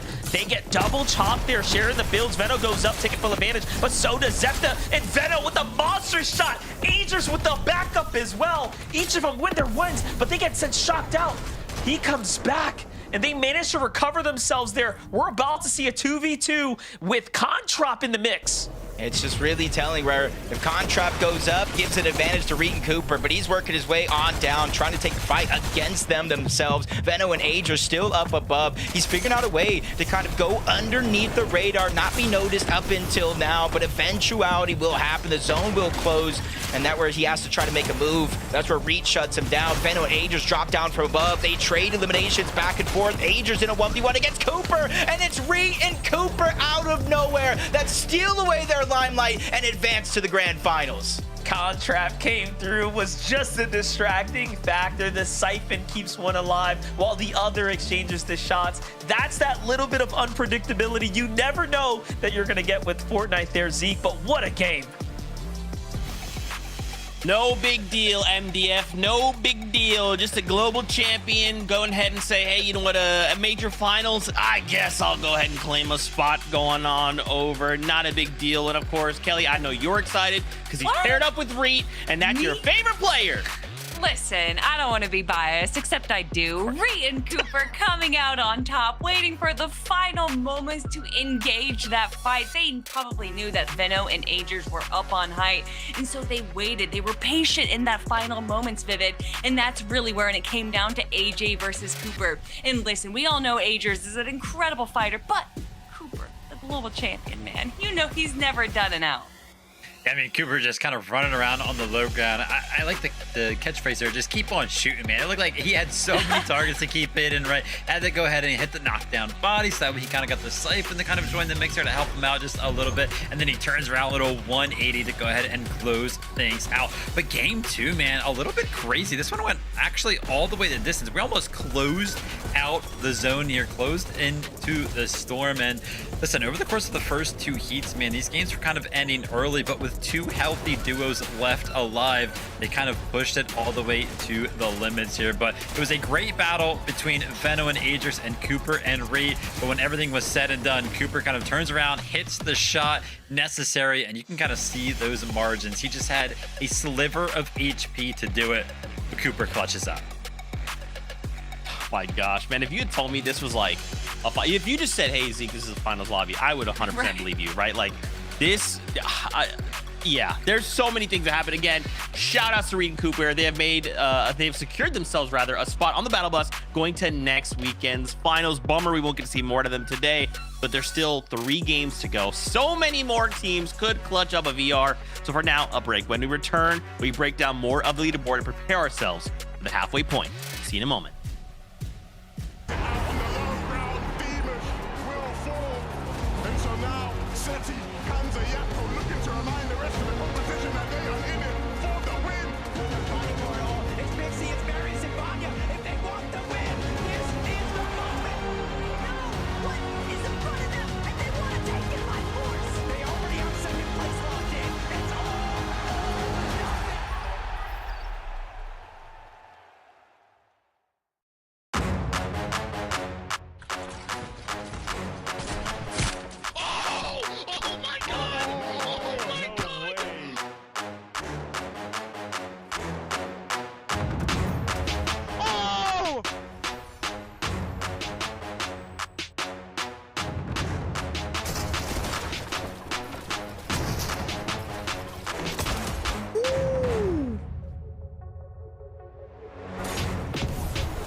I got hit with that one off.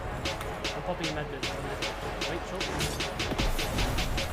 Got 6 builds? No, max up. Wait, if you're mid, wait. 100! 100!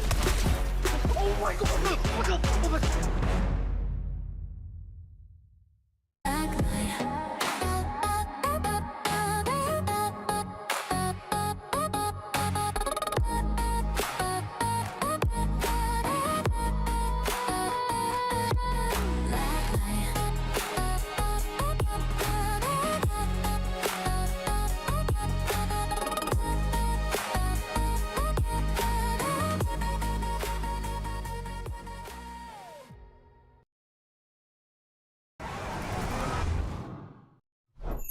Milk can help you grow. Milk can't prevent your ride from blasting into space.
Welcome back, Fort FM, to the FNCS. It's great to see you. If you just missed it, Game 2, Reed and Cooper got a victory royale, which means they're going straight through to finals next weekend. And in case you missed Game 1, Booga and Braids went over to them.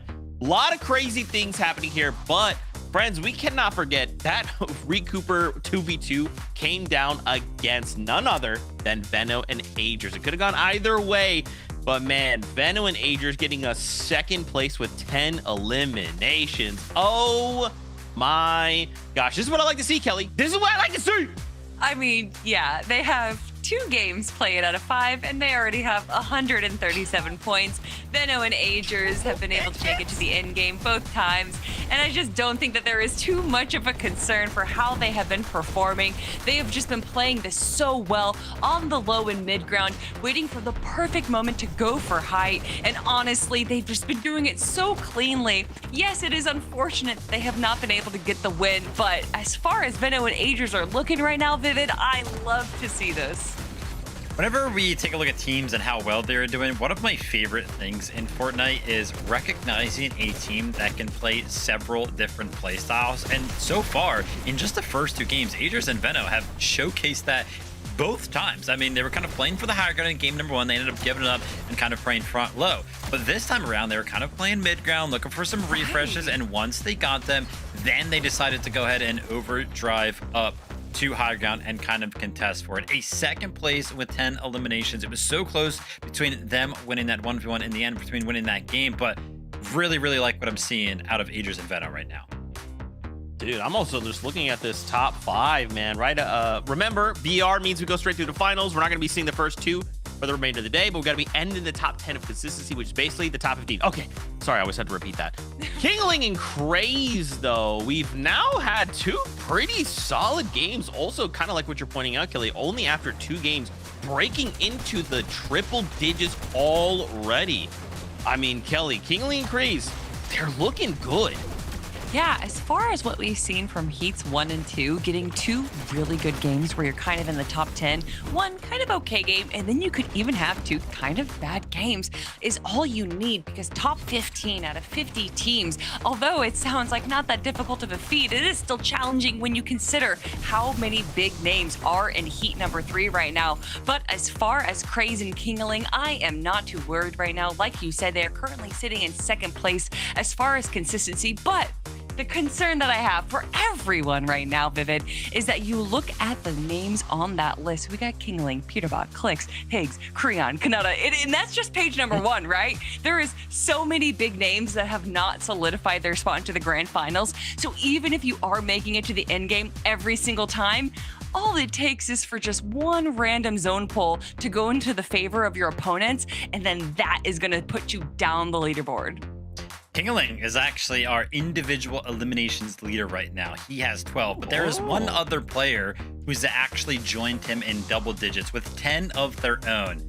It's Peterbot, man. We know him. We love him. He's always going to be picking up those eliminations. But like I said already, Kingling currently has the lead in just after 2 games. But it's so impressive that we already have a couple of players entering double digits after just 2 games. It's kind of cool because obviously we always look towards Peterbot and Polio to kind of be that duo that's going to pick up those most eliminations. I think it was in game number 1 where a stat flew about the play-ins, and I think it said that they had 4 games with 30 plus eliminations in the play-in. So these guys are all about the eliminations. I will say, unfortunately for us and unfortunately for them, they haven't actually made it to the 10th, 11th, 12th zone in these first 2 games as a complete duo so far. Unfortunately, Polio has gone down a little bit early, so Peterbot has kind of been left as a solo, which is why he probably is picking up some of those individual eliminations.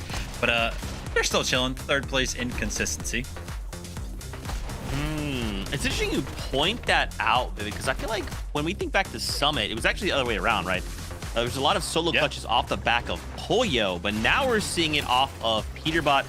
Kelly, Viv, I mean, is this just them playing around? Is this just them being little silly little guys until finals? I don't know about some little guys, but I think that, yeah, they're not necessarily playing to the full extent that we know Peterbot and Polio to play, because they're not necessarily worried. They have already stated to Faxity that they are willing to lose a season to gain a global championships. Now, I don't necessarily think that that is going to be the concern for them anymore, because Venno and Agers is no longer landing where they're landing. But I do think that Peterbot and Polio, unlike everyone else, has nothing to prove. They've already proven enough. Do you agree with that, Viv? You agree with that? Yeah, I mean, Peterbot and Polio, we know how they play Heats, man. They're playing for the Zealands. They're playing for fun. They want to play all 5 games. Okay, I like that. Okay, game 3 is ready. This is about to be the halfway point. So some of these duos, they need to pick it up if they hope to make the finals next weekend. For now, casters, take it away. You know, keeping that as a running thought, Jacob, I'm thinking Venno and Agers might be kind of happy Cooper just clutched up and played well, because they get to continue to target Bucky. Yeah, that's going to be a good one right there. And honestly, I even see a scenario that maybe we see Veno, Agers, Peterbot, Pollo take each other on throughout the course of these games. Both of them have proven they do want high ground, but this leaderboard is stacked. Top 15 is looking hard to get. Let's go ahead with game 3.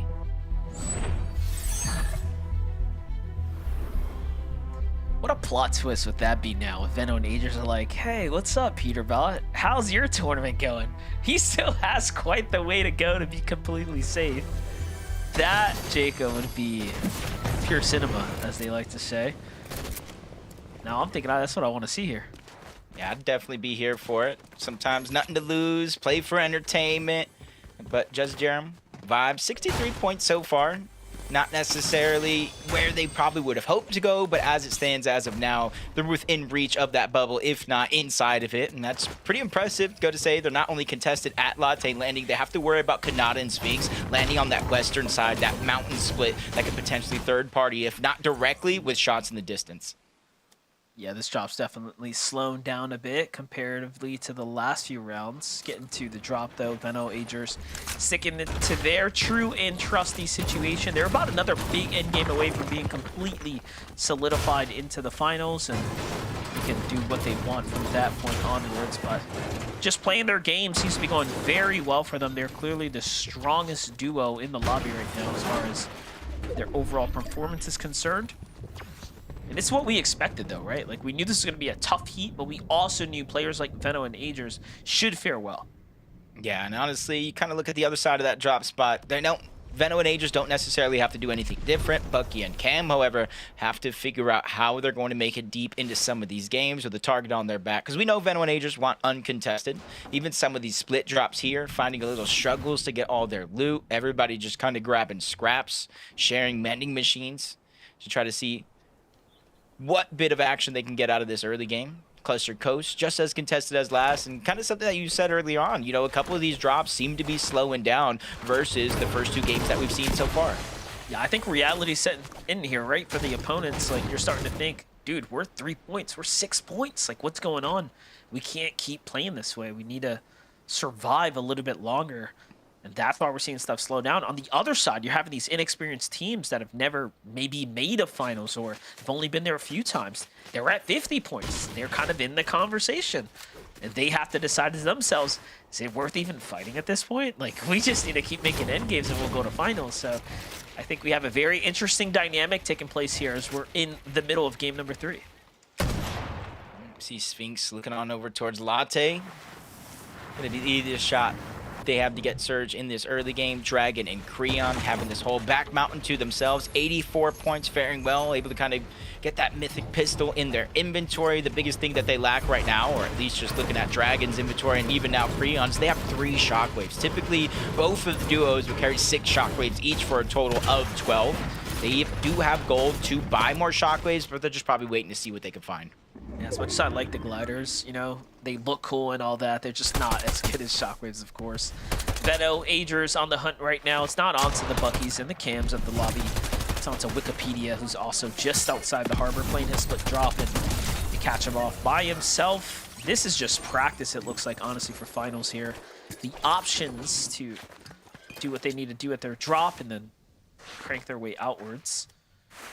Meanwhile, you see that duo in the distance there, hearing what's going on, hesitant to even go that way at the moment. Even seeing Bucky and Cam in the distance. Talked about changes up right now. They're leaving Heatwave Harbor early. Clicks in Rapid. They're able to find that first elimination, and one of the biggest things, you know, at one point or another, we're talking about Peterbot, Pollo contesting Veno and Agers. It was actually Peterbot and Pollo contesting Clicks and Rapid at the Shaken Sanctuary. It was because the cube moved, or at least the movable cube, where you can kind of launch yourself off of it from Sinister Strip to the Sanctuary. Clicks and Rapid had the idea in their head. Peterbot and Pollo are going to switch the drop. We just have to weather the storm until then, and now they're not only taking that drop, but that's what they're using to fly around and get some of these early games eliminations. Yeah, the power of being able to land anywhere you want really keeps you super dynamic. It's more of a problem for everyone else. Vibes and G's, look at this lurk spot. It's not even well hidden. He's behind some small table here, but gotta appreciate the effort. T jumps off with the shockwaves. Stays there a little too long. His teammate doesn't come to back him up, and they just make the call to jump on him. Kind of like this play right here. I think this works out really well for them. Teammate is here though, so now we're looking at more of an old-fashioned 2v2. A little bit of advantage though going on over to Minty and Autumn. Just Jerem just seems to be weak beyond belief. No shield, just HP, and they finally go ahead and get the drop on him. Vibes is there by himself. And Monchi's not going to be by himself for long. Both of them get sent back to the lobby together. And interesting thing, Kanata and Sphinx, they just kind of watching it all play out on the mountain. I'm not sure how much surge they got in this game, but that could be one of the downfalls, missing out on an opportunity there. Impressive job there. Some quality right camera peaks and really just a textbook way to turn that fight around. That was when they shouldn't have won either, given that they had the health disadvantage there. But neither here nor there. They'll have to live and learn. Peterbot Boyo still has all the time in the world, taking their time here. Normally, Peterbot's kind of on the outskirts by now, looking around for a fight to jump on. So a little bit of a different strategy at play. I wonder if the zone is kind of playing into that. We'll have to download that information here in a bit, but jump into the high ground where Golden and Ozone are situated. This is your very standard surge base, and according to the map, we don't see much action nearby, so pretty slow game for them. Yeah, still relatively early. Nobody kind of rotating on out from their drops or their splits just yet. They can go ahead and look towards the north. You'd probably see the same thing for Kanata and Sphinx, just trying to take advantage of the early game zone.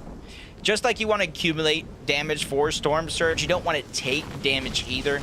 So that's why you see some of the teams with power positions early on just kind of bunker down, park it, and just wait for opportunities to come their way. Meanwhile, Peterbot and Poya, you said typically you do see them on the outskirts, and right now we're seeing them on the outskirts. They just got to wait for any opportunity they feel like they can take advantage of. An isolated team, bridge and natural terrain covering them from the distance. Peterbot stealing not just one, but two different covers there to try to push the fight. Yeah, I'm looking at it like, how did you even get that wall, son? Like, that was crazy. And then for him to know that he took the two walls, just impressive all around. You know, my brain can't even keep up. I feel like I'm on a ping delay right now. Like, what's going on? That was insane. But all good. Peterbot Boyo have full control of the fight here.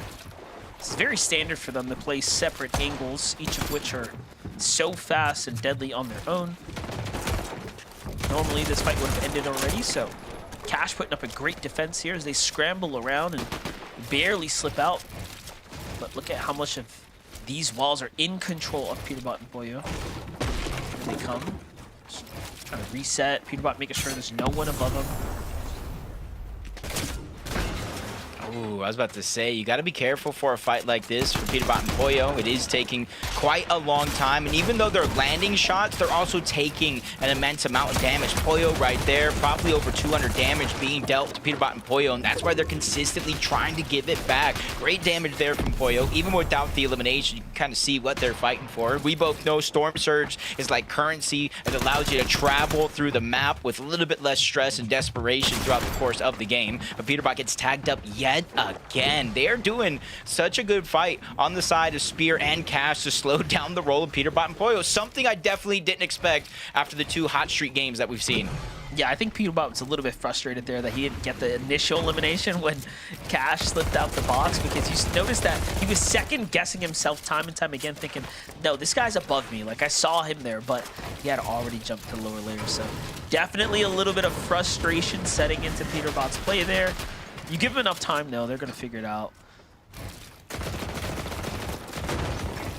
People wondering why King and Craze, seeing what's going down there in the feed. I did see it. Not sure if it was King or Craze, but I do know they did get that knock and elimination onto Agers. Probably looking for Venom. But he's going to be able to disengage as Cash. And Spear still doing a good job of holding their ground, but you know, for both of the teams in this position, Peterbot and Poyo and included, you know, look at the resource count. Look at the amount of heals. They've drained so much here in this game, and right now, Peterbot puts himself in another peculiar situation. Lands a haymaker onto Spear, but he gets dropped down to 30 HP or so. Yeah, you know, at first I was thinking, yeah, they've done enough to still have a damage lead, but now I'm convinced they're actually way behind, and this is a net negative game for them. This is starting to look really bad. They've exhausted half of their material count, most of which is the heavy mats, and the team that they're fighting has used everything. So now it's not even going to be worth it as far as the refresh is concerned. It's almost feeling, you know, that sunken cost fallacy or the lost cause fallacy where they've just invested so much into this fight already. In their head, it's almost pointless to disengage at this time. But they do see that the Sinister Strip's still there. The back mending machine is there, but Peterbot goes down again, just biting off more than he can chew in some of these situations. That's got to be a confidence boost for Spear and Cash if they finally realized who they're going up against. But surviving the fight is not enough. They have to go ahead and find that second eliminations, but it's going to be a little too late. Poyo is going to disengage on out, and they just got a huge upgrade due to the loot that Peterbot dropped. Yeah, Boya going straight for the reboot right away. You know, I was just thinking, like, they also secured all the loot there, right? So getting that material count and then getting the Warforged AR, that is excellent. And you know what? For a team that's in, like, the 50-point range, right, inside the top 15, that might have been the highlight of their weekend. If they can take this game, turn it into a few points, they might just go to finals based off of that fight alone. Kingaling and Kraze, though, the second time they get to clash against Agers and Veno. This time, Kingaling and Kraze are here to finish the job, and they get one of the two. I don't know if they got Veno, but I'm assuming Veno got him out of there. Just an insane shot to take him down 180 while he was full boxed. Just impressive gameplay all around. You can see that the only team in the lobby who qualified for all 4 Divisional Cup finals together. It goes to show that, hey, they may have broken up for just a second when they reformed, but sometimes being reunited has never felt so good.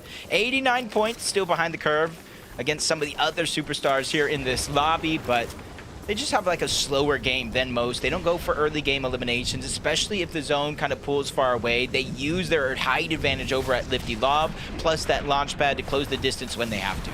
It's kind of interesting because you think of the personalities of the two. Curve very much reserved, Higgs super outgoing. I almost think they might have found their balance in one another, and I think it's interesting that they're kind of taking the playstyle with the slower approach and saving that big burst of energy for when they need it a lot.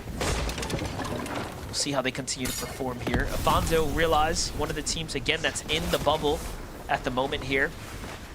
Yeah, we can start painting that consistency picture because, again, it's a very short evening. Only 5 games, and we're in the middle of Game 3. So very soon we're going to be in the final stretch for these players to try to get their consistency points to go to the finals. Dignitas, Kanata, Sphinx on the other side, making a move right now deep into the storm here as they continue to rotate around. What's interesting is they did this last game. They decided to go deeper into the storm around this time to wrap around, and it did not work out for them. I was going to say, they got targeted when they got into the zone. This time they're getting spotted early again as well. Yeah, and they have the benefit, though. I will say, as long as they have the gold and the med kits, you see how the zone at the north side of the map is kind of full. It is going to open up in that direction. So you got to think the probability of a lot of teams already stacked up there has to be low. And if that is going to be their course of action here, it might work out for them. We might see them later on in this game as well. Just like Bucky and Cam choosing to change things up. Instead of getting aggressive and willing to fight against Veno and Agers, they disengaged out of that POI early. They got their loot and hoping to play the rest of this game out. But now they find themselves with similar struggles below the damage threshold. And this is the first time they're facing these struggles today. I mean, but it's also the first time we see them at least making it to the mid game, right? So this is a huge step of improvement. Now, they will have to find their damage. Options looking pretty okay for what it's worth, but any fight that happens down here, there's too many high ground team positions kind of all around them, so the focus is going to be real. You can kind of see they're taking a little bit of a risk here. They're not necessarily together, but they're just trying to cover a good amount of distance, give them more opportunities to connect with shots. You see Alfonso in the distance trying to come in. I'm not sure if Cam was able to get any damage, but that's definitely going to be a positive. But we see him return from the grave. Peterbot back up. Poyo getting elimination as well. And that's very, very important because losing that fight, Peterbot going down, how long it actually took, it leaves question marks about their surge, and that's definitely going to help them tenfold. Not only that, all that material count went straight to Peterbot, and he was not capped on anything. So he absolutely needed that elimination. Kind of look and pinpoint small moments throughout the game that can kind of change the course, the trajectory of what teams are going through. That one is definitely one for sure for Peterbot. by Agers and Veno. We kind of saw that replay of getting dropped by King and Craze. They're going to be back up in this game here. 143 points, 2 eliminations, and above the damage threshold. The only thing that I have to really worry about is the resources. Couple of empty item slots for Agers, lack of mobility, and you see Veno poking the bear up above, taking some shots again. That's King and Craze, the initial players that separated this duo the first time. I like that little rematch at play here. I saw in the feed though, Peterbot Boyo landing on Cam, so that little split opportunity, little split pay they were doing, basically played against them. We get to watch the highlight here shortly, so take a look at this from outside the storm. Cam might have been poking the bear, like you said, the wrong team this time around. Peterbot Boyo recognized that he's in a solo tower. They take him out right away. Those are the key refreshes they need. Those are, you know, again, the big damage swings that's going to put them right back in the running here. Especially if they keep finding these opportunities. Ozone falls. Ozone, yup, That's eliminated as well. 123, well above the damage threshold, even though 22 players need to go ahead and go down before Storm Surge no longer active in this game. They're putting themselves and climbing up that Storm Surge ladder where they don't have to look down or even worry about it. But they do get a max pull. That's going to leave them open to taking damage, but they are still pouring it out. Preston and Naves are not even sure what's hitting them right now. Okay, really tough games for Golden and Ozone, by the way. They were only in the 30-point range coming into this one, and then for them to fall this late into the Game 3 development right after getting a refresh is going to really set them back. So Peterbot and Boyo have now taken out some really important teams, and they are finding, again, refresh after refresh, and they're just taking this momentum right into the end game now. And this is not what you want to see. You know, we went from calling Peterbot possibly frustrated in the last engagement and all this confidence, right, surging right back in. Even there in the feed, Boyo getting another knock on the Darz. He clicks him rapid though. They know how chaotic and destructive the low ground can get, and that's why I can see them kind of elevating themselves early. They don't want to spend too much material trying to claim the high ground of themselves unless they have to, seeing where the zone pulls. It is favoring their direction, so this is going to give them a chance to look back. But a whole nother player flying through the sky, landing a big shot onto Clicks, making him second guess from 500 above the damage threshold to 289. We've seen plays like that take players out. You never really know, so that was a scary one for sure. Meanwhile, if you saw there, Peterbot finds Contrap on the rotate as well. They find Darcy here from Boyo's perspective. They are just turning up right now. This is looking like it could turn into one of those monster games as far as Elam's are concerned. Especially since you can kind of see after those eliminations, they're pretty stacked up on loot. They're stacked up on materials. They can be one of the teams to take it early and try to hold on to it as long as possible. See if that time comes, but for Veno and Agers, only 3 teams, or I should say players, need to go down. Storm Surge will deactivate, but for now, 44 above, that's where they're going to feel a little bit confident. Looking at the distance, seeing some fresh builds, they're going to lurk around here, try to go ahead and push forward, but instantly does get blocked off. They're just going to go ahead and wait for the zone to push forward before they make their move on out. Yeah, I see Curve and Higgs on the other side, amplifies. Tsunami and Loris here. Pretty tough spot to be in right now. Shots coming in from other opponents as well. They're going to have to ditch the base here and get the rotate going. Looking at things from the wide view. King and Craze continuing to fire off shots here. Another refresh for them now. This is going to get them right back into the running. Who's looking a bit desperate, but again, the firepower for King and Craze is so telling here. Looking at Clicks and Rapid right now, positioned up for second height. Peterbot Boyo, 8 eliminations and counting. They're just taking out anyone who's anyone in their way. They just have not stopped. And you kind of seeing Land's Head in both of their inventories. They got the Mythic Pistol. If this team gets high ground or gets a position on the low ground, I'm definitely going to be scared for some of these teams. As Veno and Ager try to go for a sneaky play, but they get found out at the last second, denied that first opportunity, but they turn phase. They turn around, try to get another one, but both of those get stolen away. Peterbot and Boyo find 2 more, and it's the reason why they're going to get dropped out. Peterbot will fall, and Boyo's now left by himself for only a couple of seconds before Craze finishes the job. That was kind of wild because they actually closed the point gap as well. They were flying their way so high up, but now you have Veno Agers really starting to gap the competition as far as overall points are concerned. Meanwhile, you still have Higgs on high ground right now. I didn't really see his teammates, so we're going to have to assess the situation up top, but Agers and Veno are playing some strong Fortnite right now, and even though they don't have a lot of material count, they are putting up the numbers right here in the low ground. Higgs and Curve are both alive. Barely any mats though.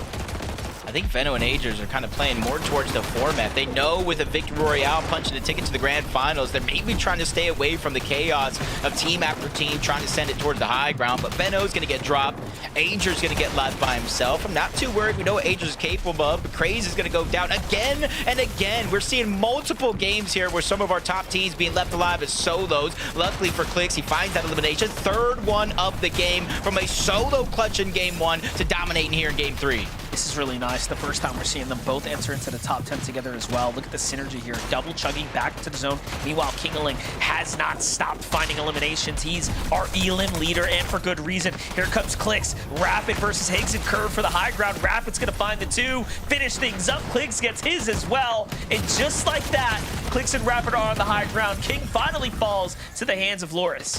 Yeah, 2 potential teams going at it. It's Clix and Rapid are going to be the last one stalling at the high ground. Agers trying to heal up whatever he can, taking it step by step, knowing he's running out of build, so eventually it's going to get hard for him. Better than it actually is. QTE taking the elimination onto Skittles. A lot of our solos getting tossed and turned outside of the lobby. Pop 5 here, Monster. Most of the placement points have already been granted, but now we're into the meat and potatoes. Yeah, this game's over. You got Clix on a low ground, final elimination. Still has a couple shockwaves as well. Off he goes. Rapid playing the edit course here just because he has so much material to do so. It's basically a 2v2 right here. There's still another opponent there. He's going to jump in. Clix makes the edit, and just like that, they win the game with 11 eliminations there. And new team, Clix said it himself, it's a whole nother level of confidence being able to play with someone like Rapid, who is having a phenomenal start to the year. We're going to see him at EWC, and now we're going to see him in the FNCS Grand Finals. Yeah. Yo, Click's moving a little different right now, Clicks. Okay. Dude, this is the confident Clicks. This is the confident Clicks that I miss seeing. This is the Clicks that would go out, do crazy things. I'm sure he's probably yelling, bang, going crazy right now, walking around, staring out the window, looking onto, you know, the city that shall not be named, but he is still Clicks. And paired up with Rapid, Kelly, this is what we kind of talked about at the start of the show, right? There's kind of a confidence back on Clicks. And look, we come out and we go ahead and win. Okay. Yeah. 100% Clix and Rapid, they've been having that snowball. They started off a little slow as soon as they formed, but it's been building up time and time that we've seen them. Whether that's been the Div Cups or during these scrims that we've been having over the last few weeks, they've been really building up this momentum. And this is the game that they finally get to solidify and show everyone that Clix and Rapid are here to stay. They're here to go to the global championships because my gosh, what an incredible run to see them do this low ground run and then steal height at the perfect moment. We know how much Clix like to steal height a little early many seasons ago, right, Vivid? So to see him wait patiently for this perfect moment to take it is exactly what I want to see out of them. It's gonna be a little bit of a throwback, but this kind of reminds me of the duo of Clix and Miro from a long time ago when they would kind of find these eliminations, and after they would kind of pick them up, then they would go for the high ground. And this is kind of exactly kind of the step-by-step process that we just saw from Clix and Rapid right here. But also, they kind of pulled a little bit of a play out of what feels like last season's playbook, where, yeah, we would see these overdrive grenades kind of be used from the backside of the storm, but what kind of facilitated those plays was actually the Flowberry Mist effect kind of helping out with those overdrive grenades, but obviously that's not in this season anymore, so that's kind of faded away, but they opt to go ahead and pull it out anyway, kind of completely catch Curve and Higgs off guard, and it worked out perfectly. They're going to be taking home game number 3. Now, next step, the finals. Again, this is a Clix with confidence, and we hope it stays that way, right? Of course, we'll be talking about them in next weekend's finals, but for now, a quick break. We're at the halfway point. 2 games left to go. After a short break, we'll take a look at the standings. See you in just a bit.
got healed.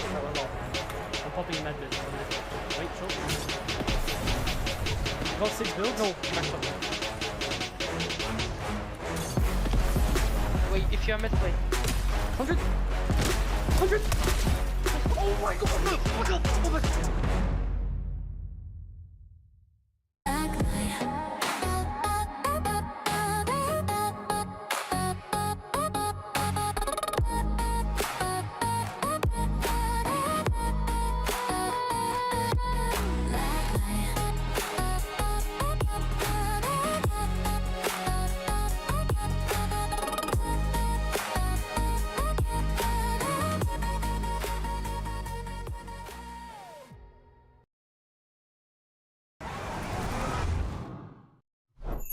Milk can help you grow.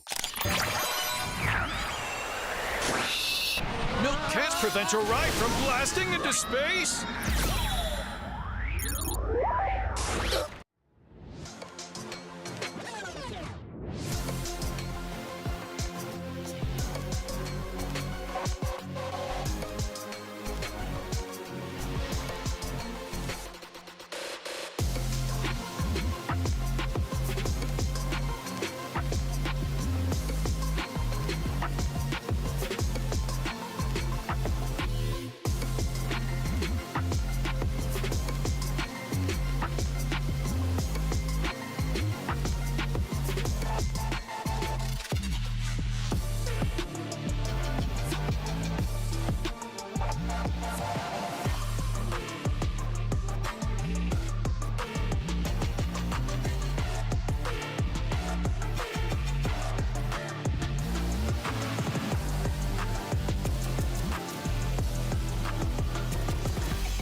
Welcome back to the FNCS Fortnite fam. Great to see all of you. We are now at the halfway point of the competition. 2 games left to go. Game 3 goes the way of Clicks and Rapid, so they're good. The next time we'll be seeing them is in next weekend's finals. Now that we, of course, are at the halfway point, why don't we take a moment here to check out some stats. Let's check out the players in focus, powered by Milk. Let's take a look at some of these stat breakdowns of just the first 3 games. Of course, Kelly, Peterbot would have 2 of them. Yeah, of course it's going to be damage dealt. And then solo clutch points. Peterbot, you know, it's not just that he has to prove to the rest of the lobby that his team's better. He also has to prove against Pollo that he is the better solo clutcher. But a Kingling up on top with 17 eliminations. You do love to see that. Yep, without a doubt. I mean, it's incredible to see kind of Kingling towards the top of it as well. But listen, I mean, Peterbot on the back foot of him doing so good on those solo clutch points, doing so much damage dealt as well. I mean, these guys are still hanging around towards the top of the leaderboard. This game was probably their worst one yet. I mean, 17th place, but it's always the eliminations for these guys. Somehow, some way, they go down in 17th place, and I wasn't actually even aware of this when we were watching the game live. They had 10 eliminations this game, and they went down in 17th place. So the W key was being held down for sure. Kind of the strategy is starting to come into fruition here for the duo. I mentioned it going into game number 3. I was like, listen, the game plan is going to be clear for these guys. They want to play all 5 games, but in every single one, they're going to play for the elims. And apparently they did just that in game number 3. And I feel like we see this every single heats out of Peterbot and Pollo. They're not here to go for the win. No, they're here to let everyone know, hey, we're here. We can control the lobby. That doesn't mean necessarily that they're going to be going for height every game. No, if they want to go for low, if they want to go for mid, whatever they want, whatever practice that they want to get out of this, I think we will be seeing out of Peterbot and Pollo. And out of the points that they have already garnered themselves out of these games, I don't think that they really need to worry about showing up for the final 2. I think that they can kind of just keep doing what they're doing. I'm not saying that if Peterbot and Pollo decided this game, hey, we're gonna go win now, then they're gonna win. But I'm also not saying that. not saying that. Yeah, I mean, it's crazy, right? Like, I'm sure players in the lobby thought like, oh, dude, Peterbot and Pollo, we got him. And then, yeah, like Vivid said, you kind of go in, you're like, where were they at? Oh, 17th place, 10 eliminations, huh? They still pulled off the unthinkable, even in 17th place in that last game. Let's take a look at the standings, though. Where are we at, rather, currently? Again, if you're just tuning in, don't worry about those 3 1,000 placements. That just means they got a victory royale. They're good. So right now, Agers and Benno currently in that number 1 spot. You know, Kelly, their stats are looking so good, so incredibly consistent as well. An 8th place, 2nd place, 6th place, 5-10, 5 eliminations. I'm really looking forward to see them and how they translate this to the finals lobby. Now listen, the story, and I'm all about the story, that we have been building up all season is that it has been the Veno versus Peterbot. Now obviously Veno left the drop spot, and that has to give the point to Peterbot in the overall story. However, Veno is currently above Peterbot in points on the leaderboard. I would have to say, doesn't that overall put Veno and Agers as you know, the competitive powers that we're looking at right now? That's not just above them. They are 30 points ahead of Peterbot and Poyer right now, Vivid. I would have to give the edge to them. Yeah, without a doubt, I mean, Agers and Veno are looking very, very good. I kind of mentioned it after last game. The one thing that I was liking so far that I've seen out of Agers and Veno was that their ability to play multiple different play styles. Now, after game number 3, I mean, Agers did pick up a couple of solo clutch points there. But another thing that I've liked so far about the duo is that they're very committal in the sense that they're usually alive as a duo or they're down as a duo. It's either one. So they're kind of like all in as a duo. They don't necessarily rely on some of those solo clutch points that we've seen from some of our other teams here today. And I really favor that, especially when it gets down to the grand finals. Interesting. I mean, they also have to translate that to finals, right? Because they're going to be put in situations where one of them is going to be a solo probably. So curious to kind of see how that pans out. Wanted to tip my hat here to Higgs and Curve, 132 points. They've only kind of had their first game was like the roughest game, right? A 16th place with 2 eliminations. It's a little rough, not that crazy, but if we're kind of looking at qualifying, they're at the 132 mark. Kelly, with 2 more games, I got to think they'll break over, like, you know, yesterday was like 160-ish points, right? So we just got to make sure we're above that line, and then we can kind of take this through to finals. I mean, the fact that we've already seen them being able to take height around zone 8, zone 9, and then control it all the way till 10 until Curve went down right there. It was a very fast transition. As far as teams controlling height, one of the biggest components to a successful high ground team, I think, is actually when to be able to let go and survive potential height steal.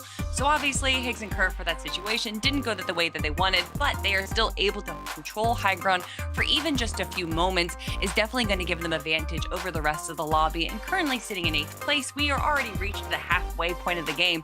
This is a good place to be. I think it's important for us to go ahead and quickly note here the eliminations column, because we did see that Kingling and Crazy had 24. Peterbot and Playo also have 24, so a little bit of a tie here. As we do kind of take a look at that bubble very, very quickly. Usually when we finish up the day, it's top 15 to go ahead and secure that in consistency as well. That's currently sitting around 70 points, was a little bit lower than I would have initially anticipated, but you can see it in 18th place right there. We just saw a team go up 30 placements. Absolutely crazy. Kind of shout out to Amplify there. Hopefully they can keep this ball rolling and potentially qualify through consistency with just one more game. You gotta hope, right? You gotta hope. Listen, this is Heat 3. This is gonna be one of the last chances to try and make it through the next weekend's finals. You don't want to go to the LCQ, right? You want to try and qualify right here, right now. 2 games left to try and make something happen. For now, casters, take it away. Yo, they hit the nail on the head with only 2 games left. This is where you start to think, does it turn into desperation mode? If you're one of those teams at the lower side of the leaderboard, you unite, start to think about that victory royale here instead of saving it for the last game. Yeah, you kind of have to. You know, we've seen it time and time again already. I want to say the big names are performing right about how we expected. For everyone else now, they're going to have to pull the rabbit out the hat, right? We're going to have to see the magic tricks come out here because they are running out of time. Yeah, and hopefully some of those teams, you know, you're on the bubble, you're on the line. Mistakes do happen. It's just about how you handle the pressure. Game 4 is here, so let's just jump right into it. All right, let's kick things off, Jacob. We've seen a lot of action throughout the weekend here so far. The big boys clawing their way through. Clicks and Rapid, man, talk about a performance of the weekend for them. You know, really clean, excellent job by them. But other teams that are already sort of punched their ticket through. Agers, Veno, Peterbot, Boyo, Kingling, Craze. They have so many points already massed up. You have to assume they're at the upper echelon of teams that don't have to worry now. They can start to do things like manipulate the rest of the lobby and really look to influence what the finals lobby is going to look like.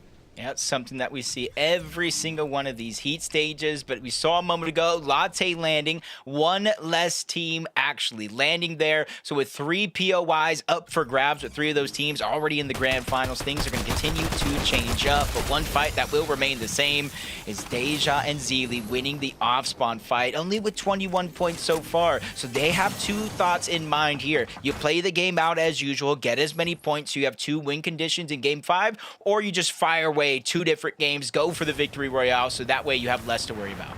Yeah, I'm thinking what a fun stat could be like. It's like, what was the lowest point team, kind of leaning into 4th game or 5th game to qual through on NA over the weekend, right? I believe at one point we saw a team with around 60 or so points pop up out of nowhere and take a game 4 win. So it really is possible for anyone. All you got to do is win those contested drops, though. Wait a minute. You see this, right? See the difference. We're looking at the same thing, Veno and Age. And here's the thing. When everything happened with Shadow and Virgo not qualifying out of the heats, before Veno had marked a drop, it was this man right here. Kanata saw Shadow and Virgo. He said, I'm going there. Veno said he's going there. Kanata and Sphinx went back to their regular drop. So this could be a play out of Veno and Agers to take one less team out of their path, out of this lobby, and try to give them an easier road in the actual grand finals.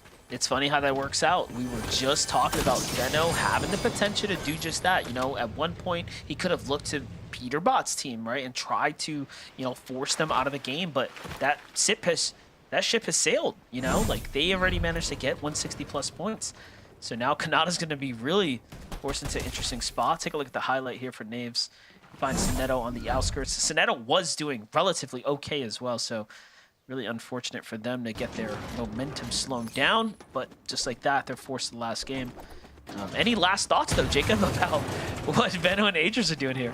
I just think it's, we kind of thought one way, but maybe, Veno and Agers just had something planned all along. I know Vivid was giving, Veno's outlook of why he even contested Peterbot and Poyo simply for that off-spawn practice, and it worked out so far, kind of crushing Bucky and Cam over towards the Heatwave Harbor, which is now going to work out for them, because you imagine maybe they're uncontested. So I think Veno and Agers might be playing the long game here with their spot probably already secured. They're looking forward to see how they can affect the actual grand finals lobby.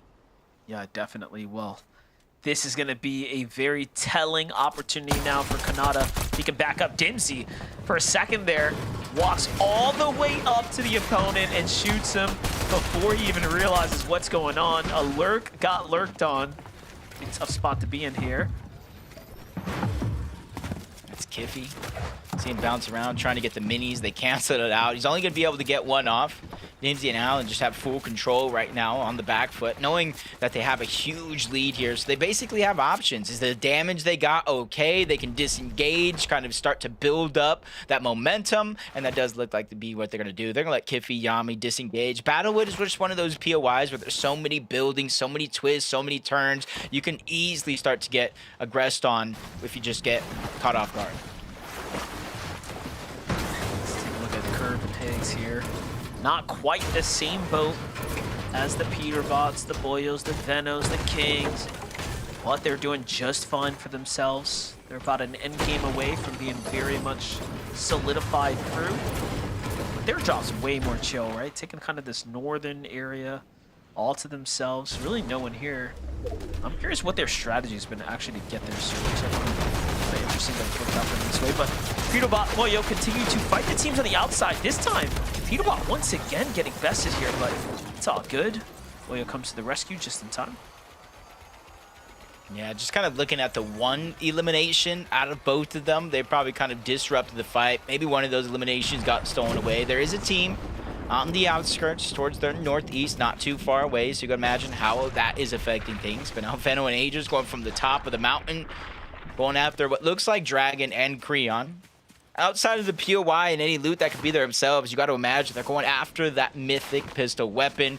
They're a team that does like to go for high ground at times. This could be the game where they set themselves up for a victory royale, and this could be the tools that they're looking for. Very nicely done here. Again, they're still in the hunt right now. You saw Kanata's nameplate in the distance there. But Veno's just finding himself kind of getting back to his, I feel like his fragging ways, There was a point in time where everyone counted out and forgot about what he was capable of. Venom showing up here on NA.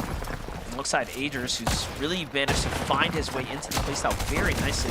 Venom leading the charge here, though. They got the knock. Nice job with the follow-up there, and then the finish.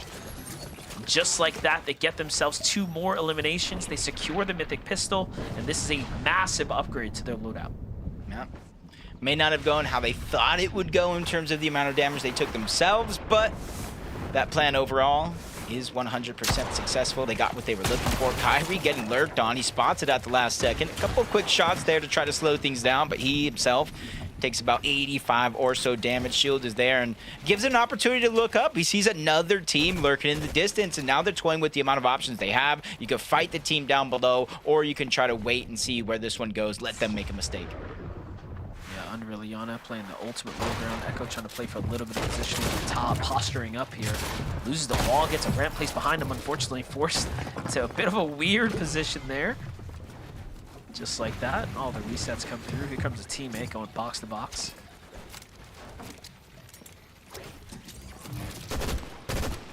He's going to slow down here just a little bit. You can see not a lot of shields left over. Run really an Echo. Not sure the chances of them being able to run into a mending machine just yet. Usually kind of pick that one up throughout the course of their journey. Just going to have a few speed bumps in the road, but I feel like it's nothing that they can't handle at this stage in the game. So jump on board and continue to look around some of the teams around the map. 83 points right now for Scoodle and Kyan, which is kind of like on the line. And there is a little bit of a gap between where they're at on the leaderboard, 83 points coming into this game, to the next team down, which is Cyclops and Light on 69 points. So if they can keep that gap intact, that'll definitely be looking good. But Echo has just lost his teammate. They get caught slipping here. Yeah, definitely in a tough position. Both of these teams are both in the same point lead as well, so very much met with an even threat, but Echo is going to be the first to take the casualty. Jit playing the side angle. Love to see it. Little split from the middles there. You can see how much it's cost them, but now that they're down the middle, you really do want to finish this up ASAP. Not burn through your precious material. I think they're kind of feeling the same here. They've actually lost track of where this last play was. And this is one of those things, like, you can continue to try to break some of these builds, look on the inside, but it comes at a risk of its own. You know, you can catch you off guard, hit a nice pump shotgun, switch to the pistol, finish off with a knock. So I don't think they're going to go ahead and take that risk. Take that small victories to continue to run with it. 2 games left, chances certainly running out. See, Agers again, it almost feels like they're just going to every POI. They're the masters. They're the trolls, and you got to pay the troll toll to cross their bridge. Gets to jump back in with Venom and Agers. I actually want the update from Kanata. Where did he go? Did he get his reboot is the real question. Because we already knew that his game plan was pretty straightforward, you know? But as he's jumping back onto Kippy here. A wall take there, doesn't quite get it. Kippy was fast enough to respond. Agers poking in on the other side. Trying to get something to sneak through. Not necessary bulldozing in just yet. They're inside the battle woods. The potential for so many teams to be in the distance, whether in the buildings or surge bases of their own, are going to be relatively high. As Agers continues to watch one angle, Venno closes out options on the other, getting control of that mending machine. They're already stacked up outside of materials, so I'm not sure what more they can be after. It's a great stat to highlight what Agers is capable of. The amount of damage he puts out. Again, very quiet player when it comes to his social presence, but the professional player scene knows. If you know ball, you know exactly who Agers is and what he's capable of. So many accolades under his belt. Either way though, Yami and Kiffy continue to entertain the fight here for the mending machine. Agers and Venno, I think, have done enough. Meanwhile, going to the high ground. I was curious as to how Higgs and Curve were managing to kind of sustain their damage output. They seem to just wait for opportunities to come their way, playing the general launch pad. Especially since they are on the north side of the map. I think in that incredible rotation, we did see Reet attempt to go ahead and rotate from Wonky Land all the way to over here. So you're seeing they're just kind of watching the outskirts. The teams that either in desperation mode to dodge fights, or just simply just go around the map as Peterbot Pollo going for a lurk. They're going to go ahead and shockwave up, force that player down into the palm of Pollo's hands, continuing to go on this chase. It's a situation we've seen far too often. Over-aggression lead to the downfall of one of them two, forced to pick each other back on up. But luckily for them and that team down below, they're going to be able to skirt their way out to safety. It's actually scary how fast they have the ability to take the walls, make the edits, and just be flawless. Their ability to navigate through the builds like that. Take a look at how things worked out for Kiffy, though. You saw Veno, Agers kind of messing with the beehive here. Kiffy finds a nice little shot onto Agers, then wraps him up. Gets the full finish as well. This is a minor setback now for Veno. A little taste of his own medicine here as he is now left by himself. I wanted the update from Kanata. We're getting it here. He's in the storm and gets his pickup. Playing the long game there. Now they have Sphinx back in the game, but are they too far behind to turn this round into any points? Yeah, they're already in the 4th zone, still in 1-tick territory. We're going to go to the 5th and then the 6th, so definitely on a clock to try to figure out what type of loadout they can lead with. This Veno lurking around by himself. You can see he finds that elimination onto Pure. If he eventually does get the reboot like we're looking like here, they might have a body of loot that Agers can quickly try to grab back on up. And you ask so many times, Curve, Higgs, how are they getting their surge? It's just these high mountain ranges, these tops, and all these teams lurking around for scraps. Yeah, definitely. You see a duo right there kind of lurking nearby, trying to find the shots onto Agers. As he comes in, everyone focuses on him, but gets away untouched. Tragic and Bolo still controlling the machine here. Plenty of heals for them to work with as well.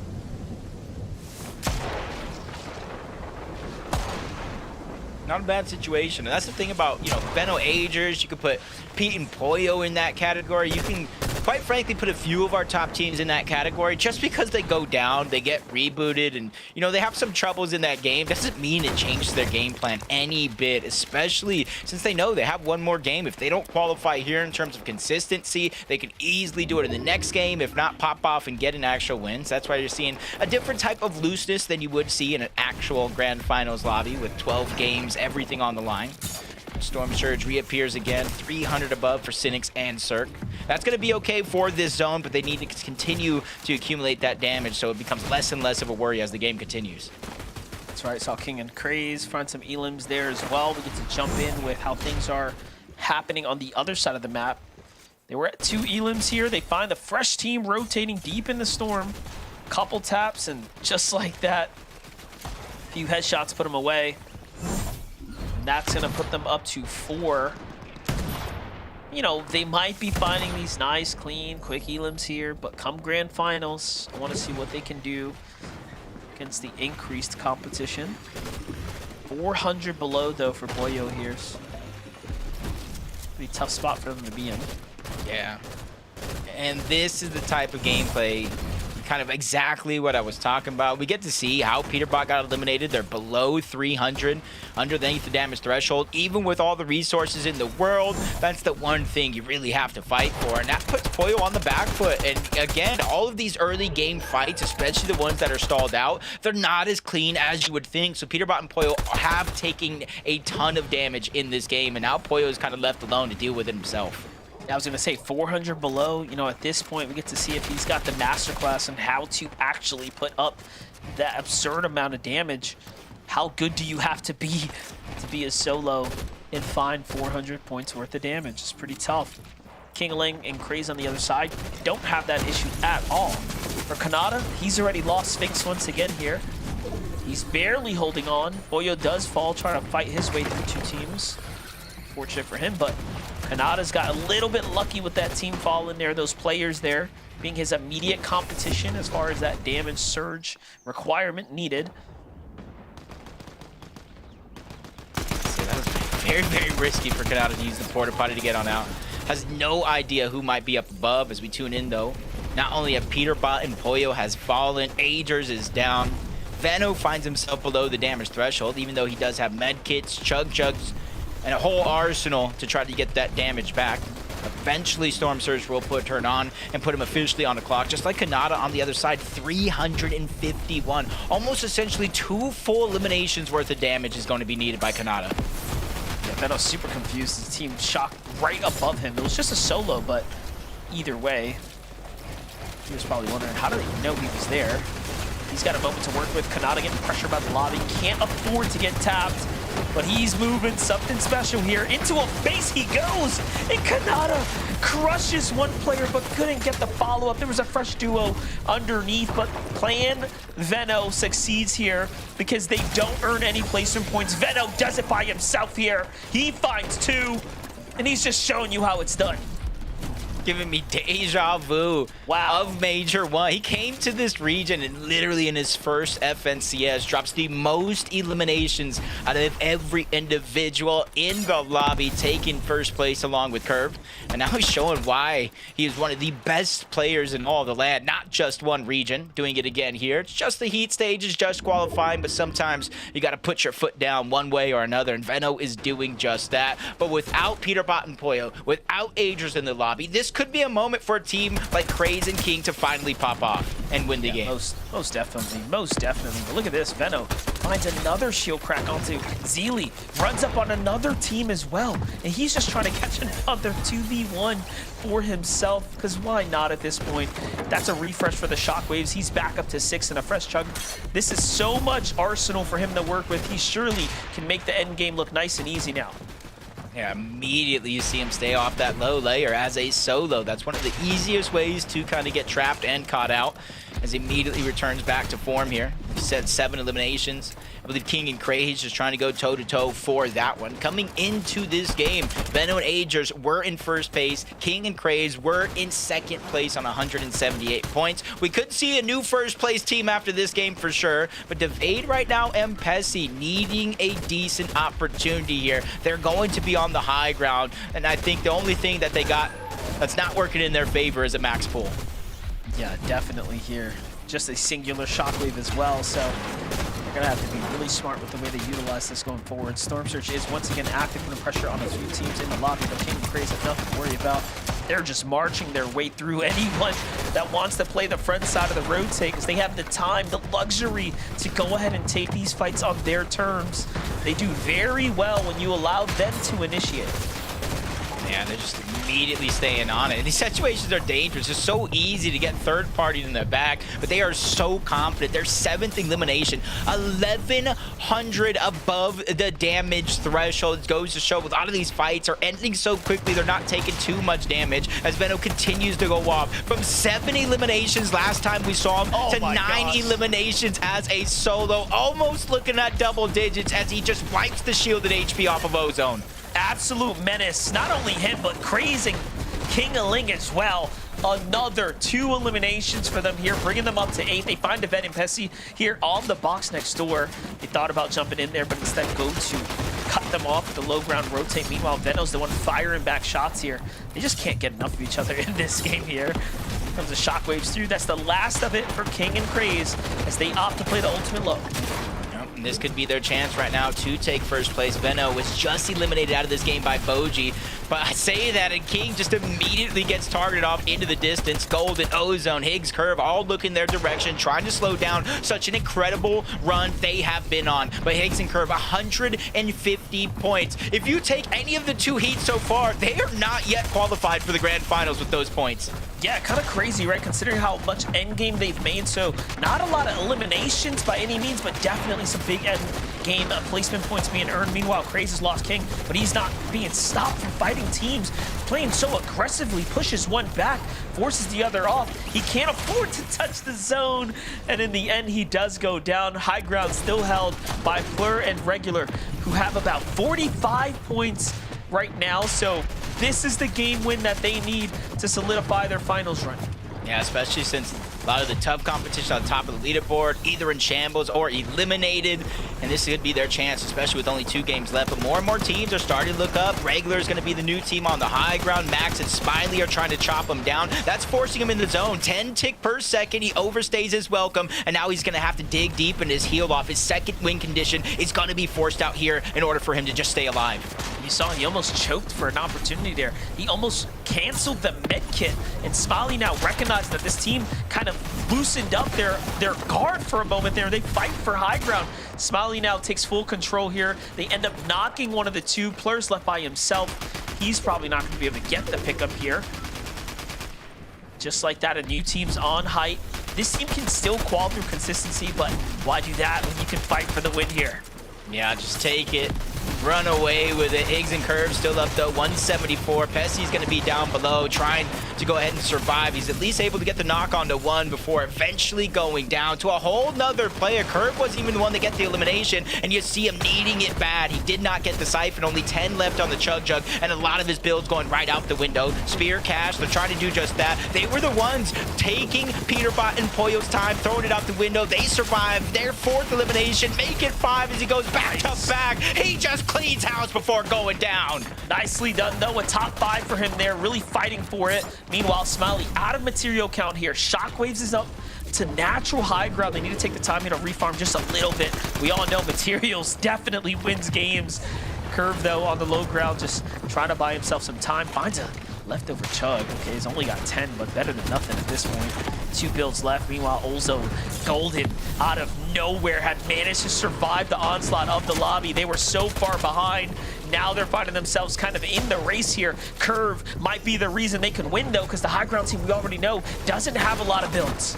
Yeah, I'm wondering if anybody even took advantage of the mending machine. As Curve gets a big elimination onto Allen. He missed out on that first opportunity at the siphon, but he will not miss out twice. As you said, he does not get the Chug Jug, only gets the builds, and those are instantly being burned through. Quickly hits the 180 shot before finally going down. That's Max and Smiley again. They were the ones that fought for the high ground, and they're hoping this could be the recipe for their success. Definitely. Smiley's already down, though. He might be given the 1v1. Ozone, Golden, looking for it. They break the builds here. Ozone's playing to Storm. He's a little bit off guard. Nicely done for him. They get the 2, and now it's a 2v1. Dimsy's in the Storm healing. Ozone and Golden have so many seconds to play with, but he's got the mending machine. What's the gold like? That's the biggest question. Ozone Golden, they have more than enough. He has the Chug Jug in the back pocket. The patch-up is going to come in. If he could buy the med kits, yes, that will be a lot cheaper. Back-to-back patch-ups, that could be the difference. Wasting gold on those situations could be the reason why he might not win. But Golden on the other side, multiple med kits in his inventory, and it's going to be enough. Golden and Ozone, a familiar face. Welcome to the Grand Finals. Hey, listen, and they deserve to be there. One of the few teams to fight their ways to globals as well. You saw what they were capable from LAN to now. They are slowly and surely showing us they are improving as a duo here. Well, the Victor Royale now, Zeke, is going to go to Golden and Ozone. Fortnite fam, I can't even believe this has happened. I want to give you some insight really quickly. Obviously, you know, we're telling a story here. We're following along with you, following on the leaderboard, and we're building kind of what we're seeing. And during the break, we were like, man, you know, the one team we talked about, we haven't seen a lot of, it's Golden Ozone. Okay, well, where are they at? 29th place. Ah, man, they really need to have these like really killer last 2 games. Like, we really hope that they make it through. And of course, Kelly, it always happens like this. Huh? It's like the moment we're kind of talking about someone off screen, it's like, man, we really hope they do well. They just come out and get a victory royale. 29th place doesn't matter when you could just get a win and secure a spot in finals. Yeah, it was a little bit of a bummer as far as games 1, 2, and 3 are concerned. We really weren't able to get too much of a highlight, too much of an understanding of what exactly was going on. Where was the fault in their plan? But obviously, we've seen the success from them out of the Div Cups, getting 2nd and 4th place. We've seen the success from them from the Summit LAN. So we knew that maybe it was just a matter of time. Maybe they needed to get their footing. As we always say during heats, this isn't the normal set lobbies that these top teams are used to. So maybe working out just kind of the little issues with their start, but figuring that out, you can see just how low their points were right here. Sticking to the low ground, they weren't going for anything flashy. They weren't going for a high elimination game. They were just playing some standard Fortnite. Heal-offs have been far and few between this season. Super difficult for anybody to kind of play for it because you do use so many of your mats on some of these rotates with just having those overdrive grenades available and not something to kind of send you further. But Golden and Ozone were still kind of prepared for it. They were still ready to play against it. We saw they had 4 med kits available. They didn't need all 4 because eventually Storm 6 played a part, but Golden and Ozone being prepared for heal-off, even though we have not seen many throughout this season. Congrats to those guys. They played around the win, played it perfectly. You know what's crazy as well? If we just I'm not gonna say what the points are. We're gonna see that after this break. But if we look at the points, that 104 point game, like total that they got, would have actually put them inside the bubble That's why we say a single game can change the entire leaderboard for every single duo playing. That's why you can't give up and you just have to keep on fighting until the end. Okay, like I said, a break. Well, one more game to go. When we come back, take a look at the leaderboard. We'll set up all the crazy things that could happen, and then we'll get ourselves ready to find out who's gonna get that last VR and make it into the top 10. Stress is through the roof. We'll see you after this break. Oh no, I'm stressed.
I got hit with that one.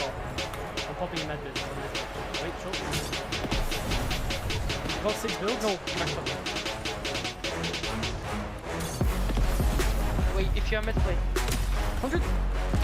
100! Oh my god! Oh my god! Oh my god!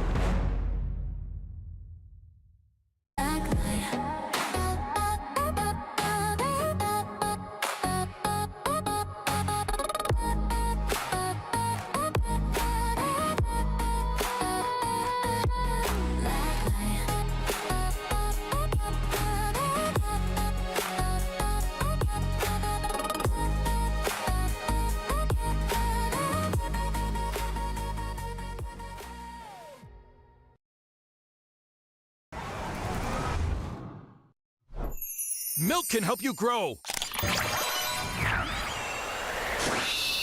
Milk can't prevent your ride from blasting into space.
Welcome back to the FNCS Stress. Oh, I mean, sorry, Fortnite. I'm stressed. That's me right now. One game left to go before we wrap up Heat number 3 and start to get a more complete picture of who will be making it onto finals next weekend. Game number 4 goes over to Golden and Ozone. They were in 29th place.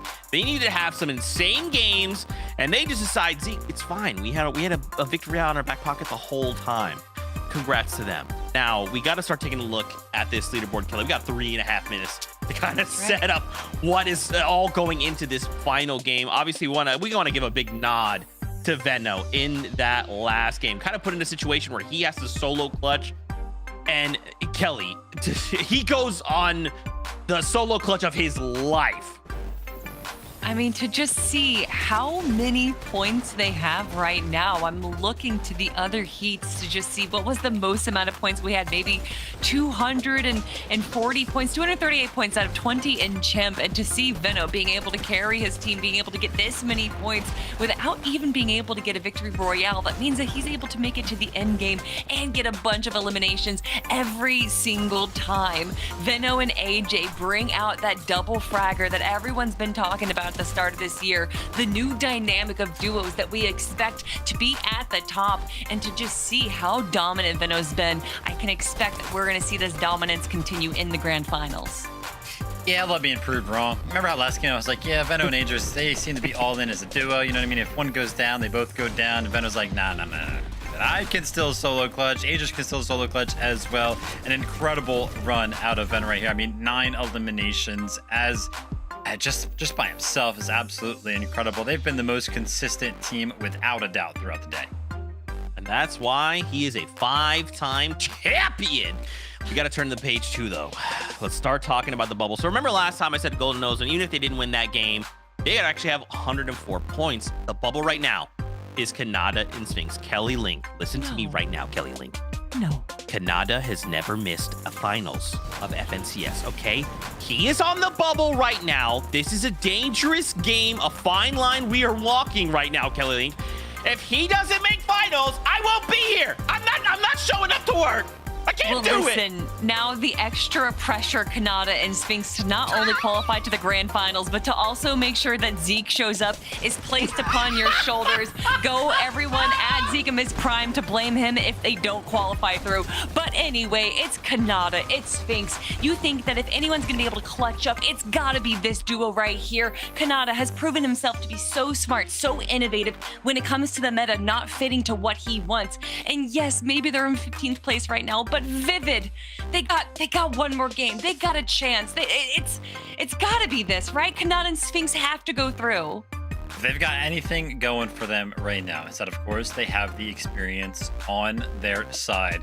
But that point threshold is very, very low. I mean, 15th place right now is 100 points. I think over the course of like Heat 1 and Heat 2, you're around about 150. So, I mean, you got to imagine it might end up being like 130, maybe even lower than that. So they might not need that big of a game, but they are going to need a big game to absolutely and without a doubt secure it. I mean, 30 FNCS finals in a row for Kanata, including all of those LAN appearances.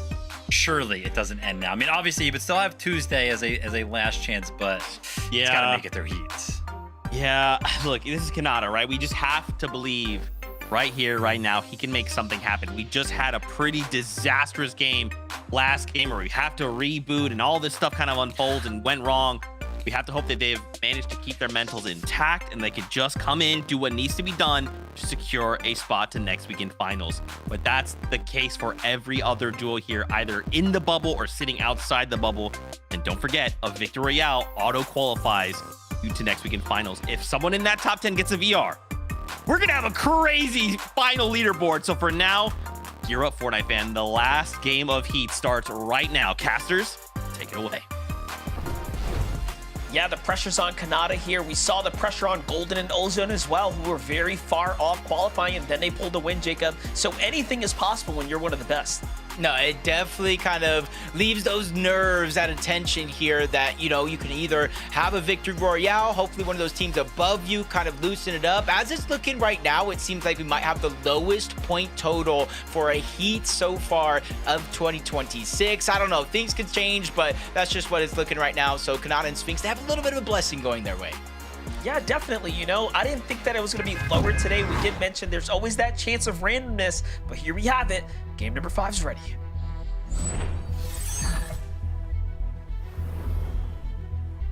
When you look back at our game winners, Booga Braids, Reet and Cooper, Clicks and Rapid, and then of course Golden and Ozone. Monster, those are 4 teams you could definitely see inside of the top 10. So I think this Heat was kind of destined for this type of finish, to where we were talking about in the beginning of the day, 3 points is the difference from last Heat's average to this Heat's average. We've seen 1 point play the difference between winning a championship, let alone qualifying for the grand finals, and it all comes down to this.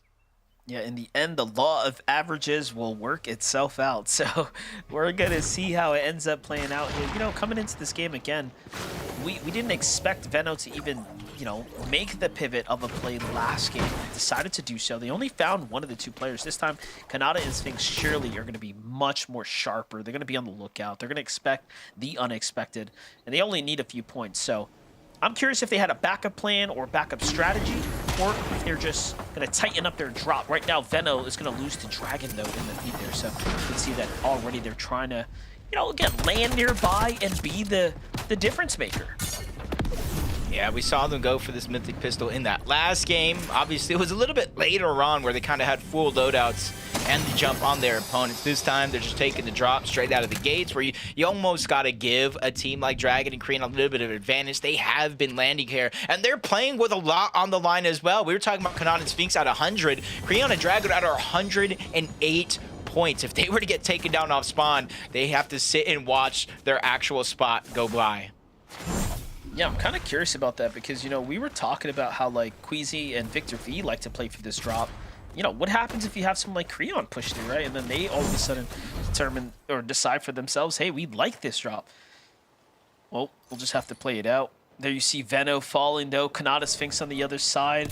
Still at the latte, still playing their general route, but this time hip to hip here. Not veering too far off, not looking to venture somewhere that they can't support one of them. Yeah, just going to leave no chances. They're not going to take too many risks, probably, unless they have to in this situation. So we're going to see a lot of hip-to-hip out of Kanata and Sphinx, which could work out to them, because maybe, you know, another team jumps on them, or they're in a situation where they spot a solo out, but Vibe's going to be chilling on top of that mountain. I'm not necessarily sure he's going to go straight for an elimination, but any damage can put Kanata and Sphinx in a little bit of a hole. This hunting Mako seems to have a good advantage here in their fight. They already got that one elimination and a little bit of elevation over Zeely. Yeah, this is a really interesting fight that's kind of taken itself out to the coast here. Hunty's going to be the first to fall, though. Zeely ends up catching him. And then the follow-up. Okay, so a little revenge here. For a second there, I thought he took his hands off his keyboard because he was thinking of emoting, but probably just pressing the clip button. Well played for him. It's not something that happens every day. He hit him with a quick cutback, too. Like, he thought I was gone. Psych!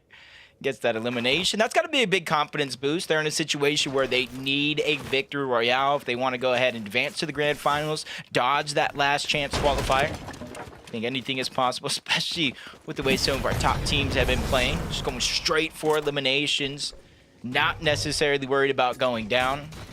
And this is where you see a little bit of a difference this time around. Poyo with the Warforged AR. Peterbot's going to go ahead and grab the other one. Maybe they switch back there, but obviously you can see the tricks that they have up their sleeve. We know throughout the course of the game, they're going to look to get aggressive. It's just a matter of who they're going to fight and what dreams they're going to crush. Yeah, in last game they found themselves below the surge. We knew it was likely to happen after Peterbot was taking so much of that damage. Just really unlikely as far as how things worked out. But take a look at this. Bucky and Cam making the early rotate here as well, trying to get themselves situated for endgame 2. And they're falling into the hands of players like Gutterleaf, who will happily welcome anyone who wants to rotate by them. Yeah, free damage, free surge. They just continue to look down from above. Very, very similar spots over here where teams are just lurking around these mending machines, that underground tunnel. Now Peterbot and Poyo look to get offensive, and they're just narrowly going to be able to escape that porta potty teleporter. Push them down below, but at least they give them all the real estate up above to take control, use these mending machines, and just kind of rotate on to the next one. They're not going to sit idly by for too long. It's a team that I feel like just gets bored playing Fortnite, so they just key everybody. Yeah, definitely an interesting play here, right? Like, they're trying to figure out what makes the most sense for them. I think, to me, this is more like prep for finals, you know? The way they've rotated towards different drops definitely seems pretty intentional right now. Curve on the other side, though. Finds a team. They already have 2 Elan's, by the way. This one almost leaves me scratching my head just a little bit. We were literally talking about Dragon Creon? and Creon. Yes, 108 points, maybe 111, because they did get that elimination onto Veno. Oh. And they lurk all the way to the side. They were looking for Agers.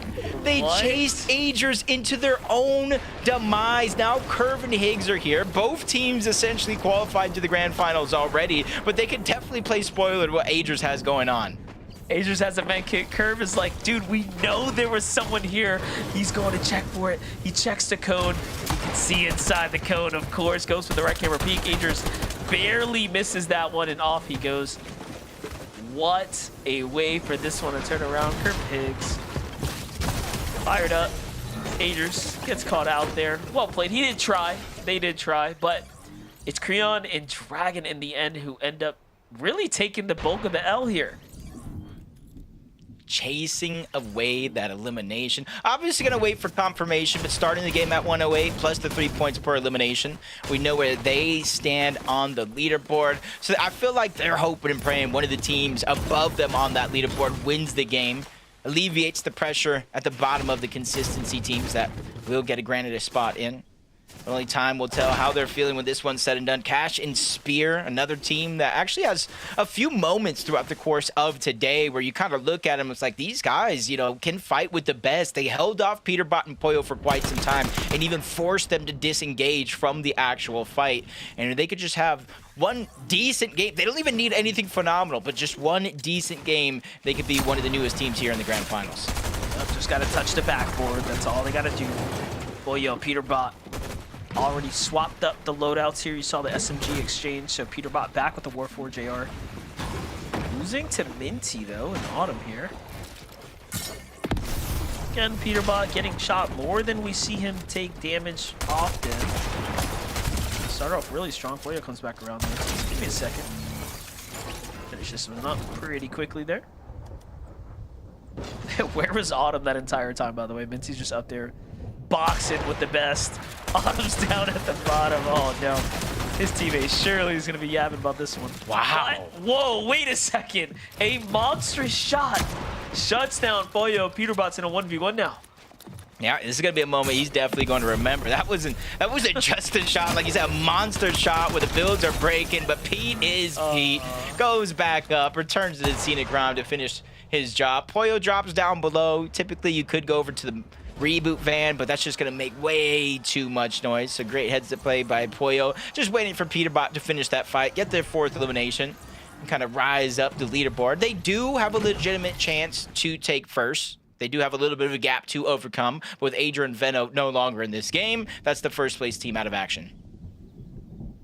Yeah, I like how there was like probably an argument between Autumn and his teammate, and then he draws Pollo. I'm like, hey, he redeemed himself. Couldn't quite come through in the end. Pessy and Deveda this entire time. Remember, they were the team that was chased down the zip line, came back as well, just listening, kind of hearing this all go down. This is Peterbot and Pollo just taking control of that machine, by the way. Yeah, just kind of leaving nothing behind. Going right back on up. He's going to get a good vantage view up above. Seeing what scraps of loot they can have to kind of finish off their loadout. And kind of go from there. I know this is not the last we've seen of Peterbot and Pollo, but Dimsy and Allen. Allen's going to go down. Dimsy now left by himself against Higgs and Curve. Almost named their duo name there, but Dimsy with a big shot onto Higgs to slow him down. He needs the Siphon for the HP. Shield's not necessarily going to be a worry here. And with Curve popping that chug jump, that's going to give him a little bit of time to try to get the shield off, but he trades shots, doesn't get the shield on back, and goes down. Dimsy and Allen will fall and will have to play through the LCQ. Curve is so smart. You saw there, just cones in, just like, nope, I'm just going to chill. Zone's done enough for you. Either way, clutches it up. Look at this play. Look at this. Talk about having fun. This is how they have fun here. Just Pool sends another team just hiding in the big metal base. No problem. Just gotta see what they can get away with here. Nobody really even looking in their direction. The third party. Pollo gets one. Stack them up. Knock them down. 6 eliminations here in counting. You see 2 teams at Sanctuary. 2 teams on the west side. And again, nobody even lurking in this direction. I think they kind of see the feed and realize it's Peterbot and Pollo. And that is one bear you do not want to poke. Let's take a look at it from Pollo's perspective the entire way through. Oh yeah, he literally leads that entire elimination right there. Catches the nice angles. Off to the next fight they go. You know, I was thinking about like, hey, if you were on the standings and you were like in the low 100 team point range, like you would literally need all your competition to get dropped. And the way Peterbot is playing right now, he's probably the blessing in disguise for those that are struggling. That War 4 AR strikes the camp. This is just madness right now.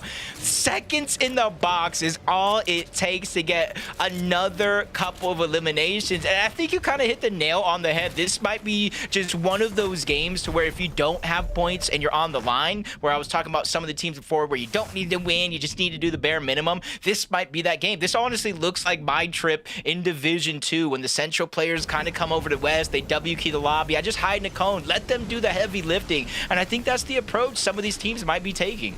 Yeah, definitely. Look, 30 teams remaining right now. By far the thinnest lobby of the weekend here. Go figure. It's the most stacked one, right? You have the upper heavyweight players in the lobby here. And then you got just Peterbot, Boyo in the mix. Dominating. Pushing through all these poor players. Just trying to figure it out. Just trying to make it work. For some, it's their first finals opportunity. For others, they've kind of shared their way into those set lobbies time. Few in between. Ooh, that's a big shot by Centro to slow Poyo down for a moment. But then you remember it's a full duo in the box. 10 eliminations here so far. And just to kind of reference, they had the most eliminations in the play-in, 280. They had 10 plus eliminations game. They already have one. They had 6 20 plus eliminations game, and I feel like that's the next goal that they're after. It's actually working out really well for Kanata and Sphinx. They're already in the new zone. No surge to worry about. They've kind of kept the low profile because they wanted and had to the entire time, right? They need those special points. They want to push through. And then you got Peterbot, Boyo thinning out the lobby. You have King and Craze thinning out the lobby. Like, this is perfect for them. Especially since they're already inside of the zone. Few teams still might come from that western and southern edge overall, but since they're already positioned there, full boxed up with some extra space, little to nothing to worry about. Very, very similar to Higgs and Curve here, which aren't too far away from where Kanata and Sphinx are actually at. They've already made their moves early, 7 eliminations, so not necessarily a worry as you see King and Craze continuing to go on the frenzy. That's their first elimination of this game, and it already looks like they're going to lock up number 2 here, eliminating that full duo from the lobby. That was nicely done too. They did that while rotating their way to the new zone, so it's not even like they're like intentionally looking for the W key there. That one just landed for them. Peterbot, Boyo chasing right now. Who did they find? They just see a solo and they're just gunning their way outside the storm line there. Once you ask, you shall receive. Who did he find? Kugo. At least it's just a knock. At least it's just a knock, and Castle is still alive. So their dreams aren't over just yet. Definitely have taken a turn, especially since we are in the 5th zone. It's already a 2-tick, and once here in a few seconds, we're going to move into 6. And this is where that 5 points of damage for every second you are in the zone. So if you're not in the safe spot just yet, you're going to have to beeline your way there. As you see more and more teams trying to accumulate that storm surge damage. Even in accelerated lobby, it's still a thing in the back of some players' minds. Everyone except for Peterbot and Boyo.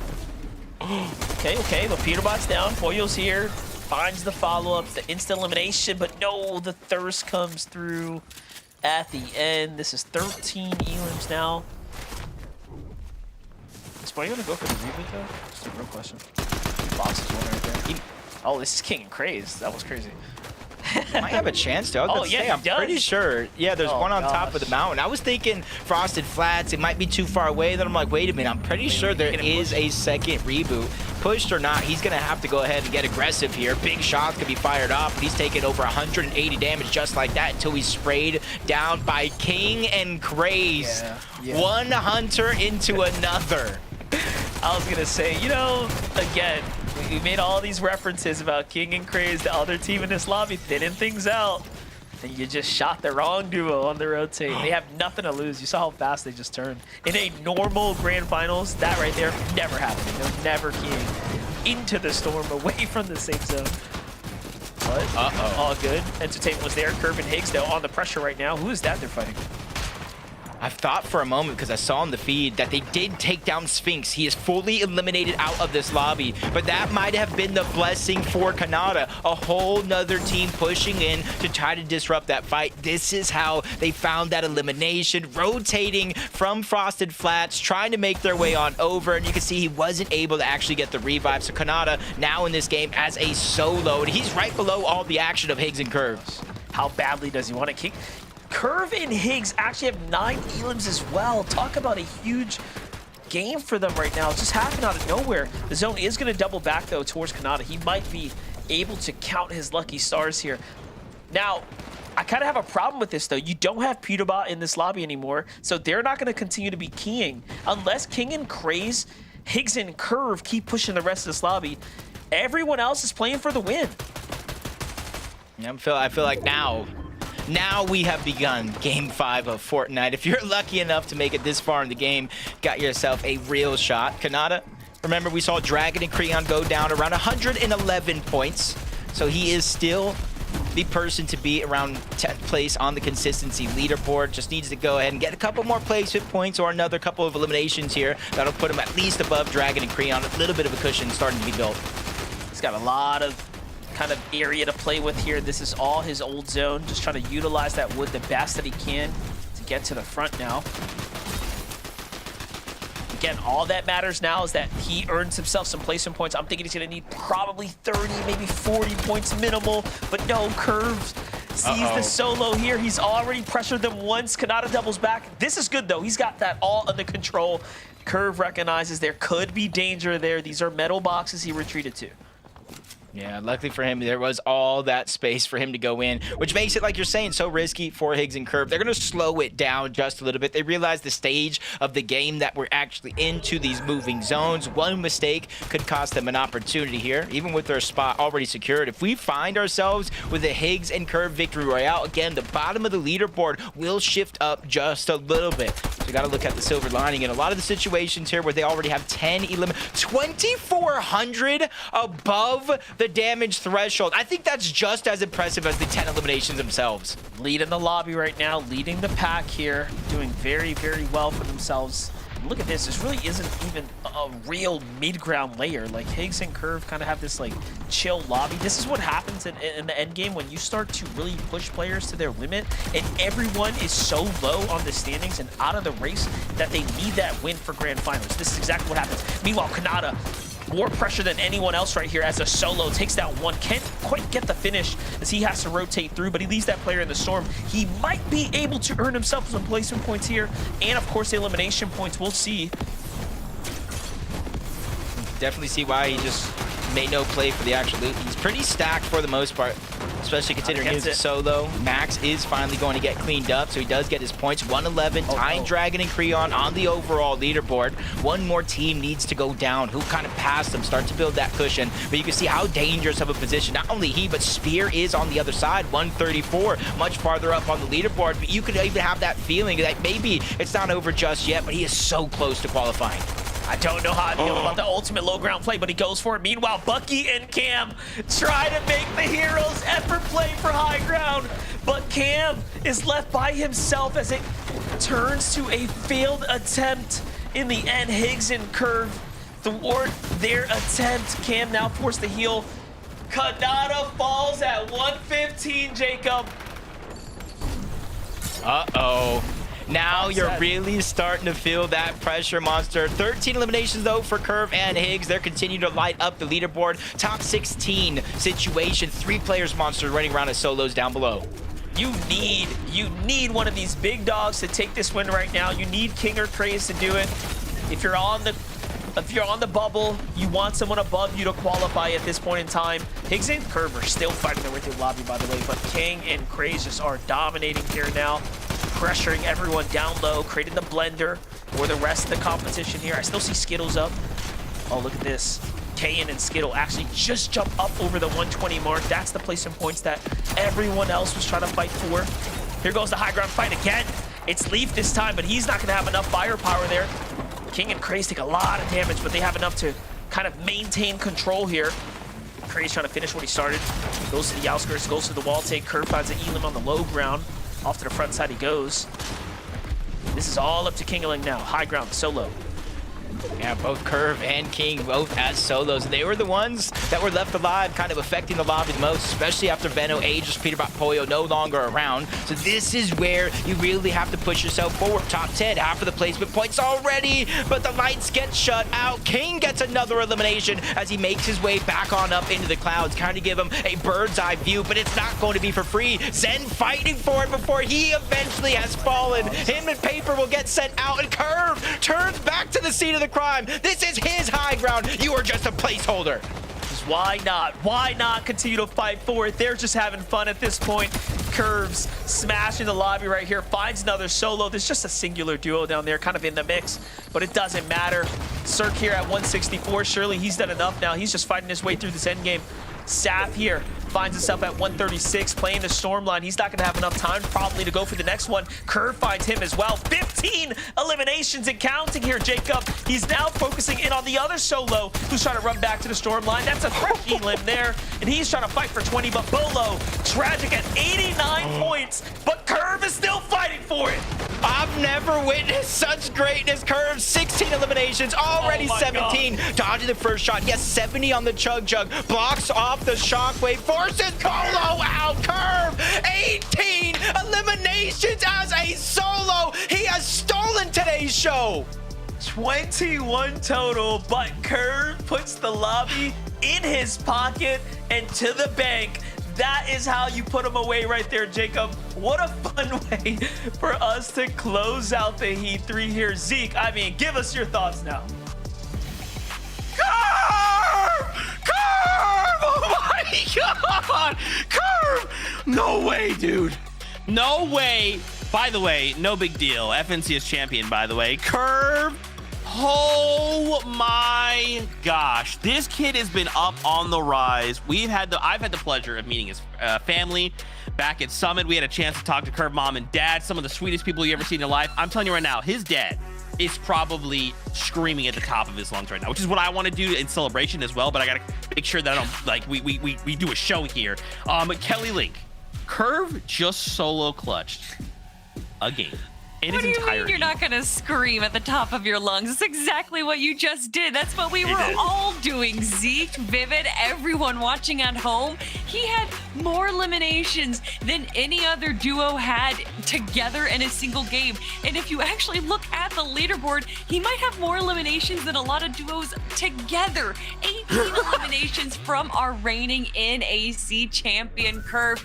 You got to think that Higgs is super happy with this pickup right now. They've been looking good all day, but that game solidifies it. Listen, Levin's little fantasy league that he's created for us here for the FNCS had me so invested in that game because I had Curve on my team, and I was loving every last bit of that. I mean, the guy was up on high ground. Not even when he was just specifically up on high ground.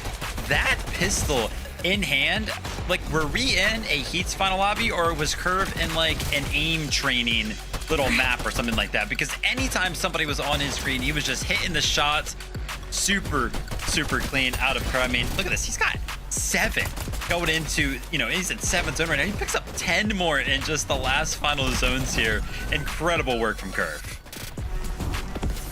18 eliminations. 18 eliminations. Guys, I just want to say, obviously, like, that was an incredible game, but I have just been so impressed by so many of the duos we've seen across this weekend that are newly formed, that are coming into this. They all have their eyes set on one thing, the global championships. I am so impressed, Kelly, seeing the growth from Curve, from even just a major ago to the Summit where he gets his first. Think back then as well, he gets a solo VR clutch for him back then. Veno daps him up like, dude, you're nuts.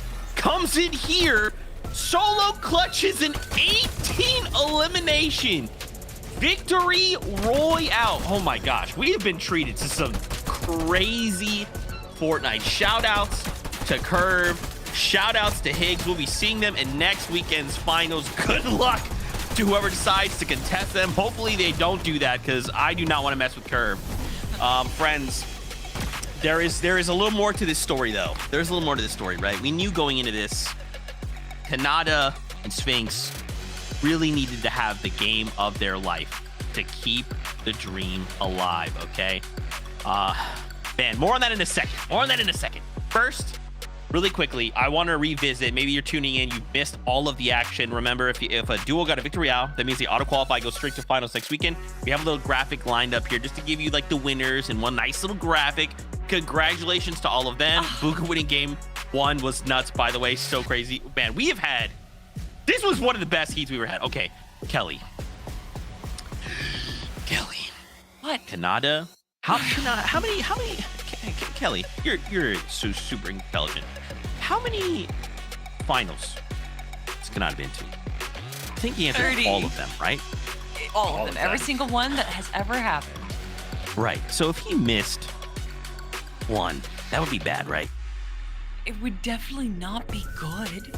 It would not be good. Okay, first off, we'll start here. Remember, top 15. That's our top 10.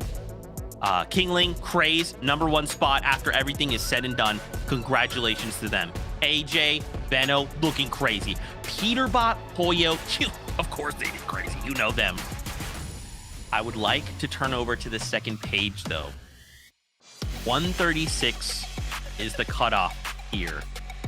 I do want to turn your attention to 19th place. We saw Kanata and Sphinx fall with 115 points. I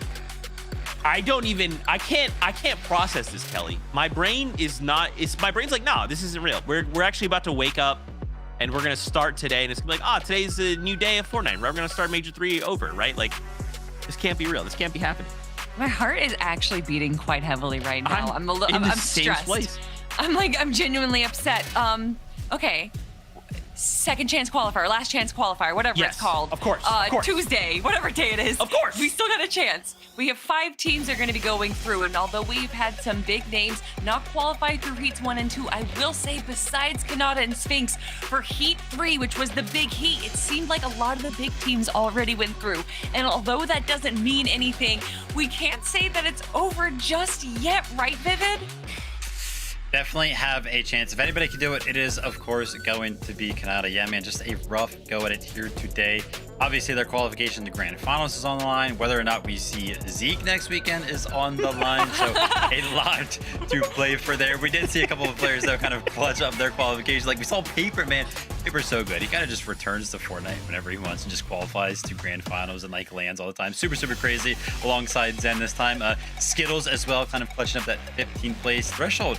136 points. So it jumped up 36 points there the last game. Crazy stuff out of Heat 3. Just an incredible heat. I joked before if Kanata didn't make it, I wouldn't be here. But, you know, Kelly, you're right, okay? Because we're the same, okay? Me and you, we are believers. We like to believe in the good things, and we believe that Kanata will make it through LCL Tuesday. He's just being Kanata, Kelly, right? He's just being a dramatic guy. You know, he's trying to be like, That's I'm what not it gonna is. qualify, Right, but right. watch. Right, Kelly, that's what it is, Kelly, Well, right? you know, Kelly, of course. he saw all the drama happening with Major 1, and he felt left out, and he goes on to win, you know, NA West and everything. He's like, that was just so easy. I got to come here. I got to bring more drama. He missed it. That's what it has to be. But honestly, no, I really do want to speak on just what an incredible day it was for heats. Typically in heats, we do see a lot of like smaller second to third tier teams kind of actually getting these wins or being in the top of our leaderboard. But to literally have it go from Booga and Braids, Reet and Cooper, Clicks and Rap, like it just was like an all star-studded event for today. And that was just a little taste of what we have for grand finals. This whole weekend has been absolutely incredible, Vivid. Yeah, without a doubt. I mean, you're kind of talking to how good Heat 3 was. All of our Heats were super, super fun. This weekend was absolutely fantastic. But only 5 spots remain now. I cannot wait for Tuesday to see who picks up those last couple of spots. And then after that, we're off to grand finals. Already in major number 2, the last major for duos of the year. Lots to play for. Well, to correct you really quickly, we need 4 spots because we know one of them is going to top. Crazy stuff. Don't forget, Tuesday is LCL. For now, we will see you guys then. We love you. Stay safe, and we'll see you on that battle bus.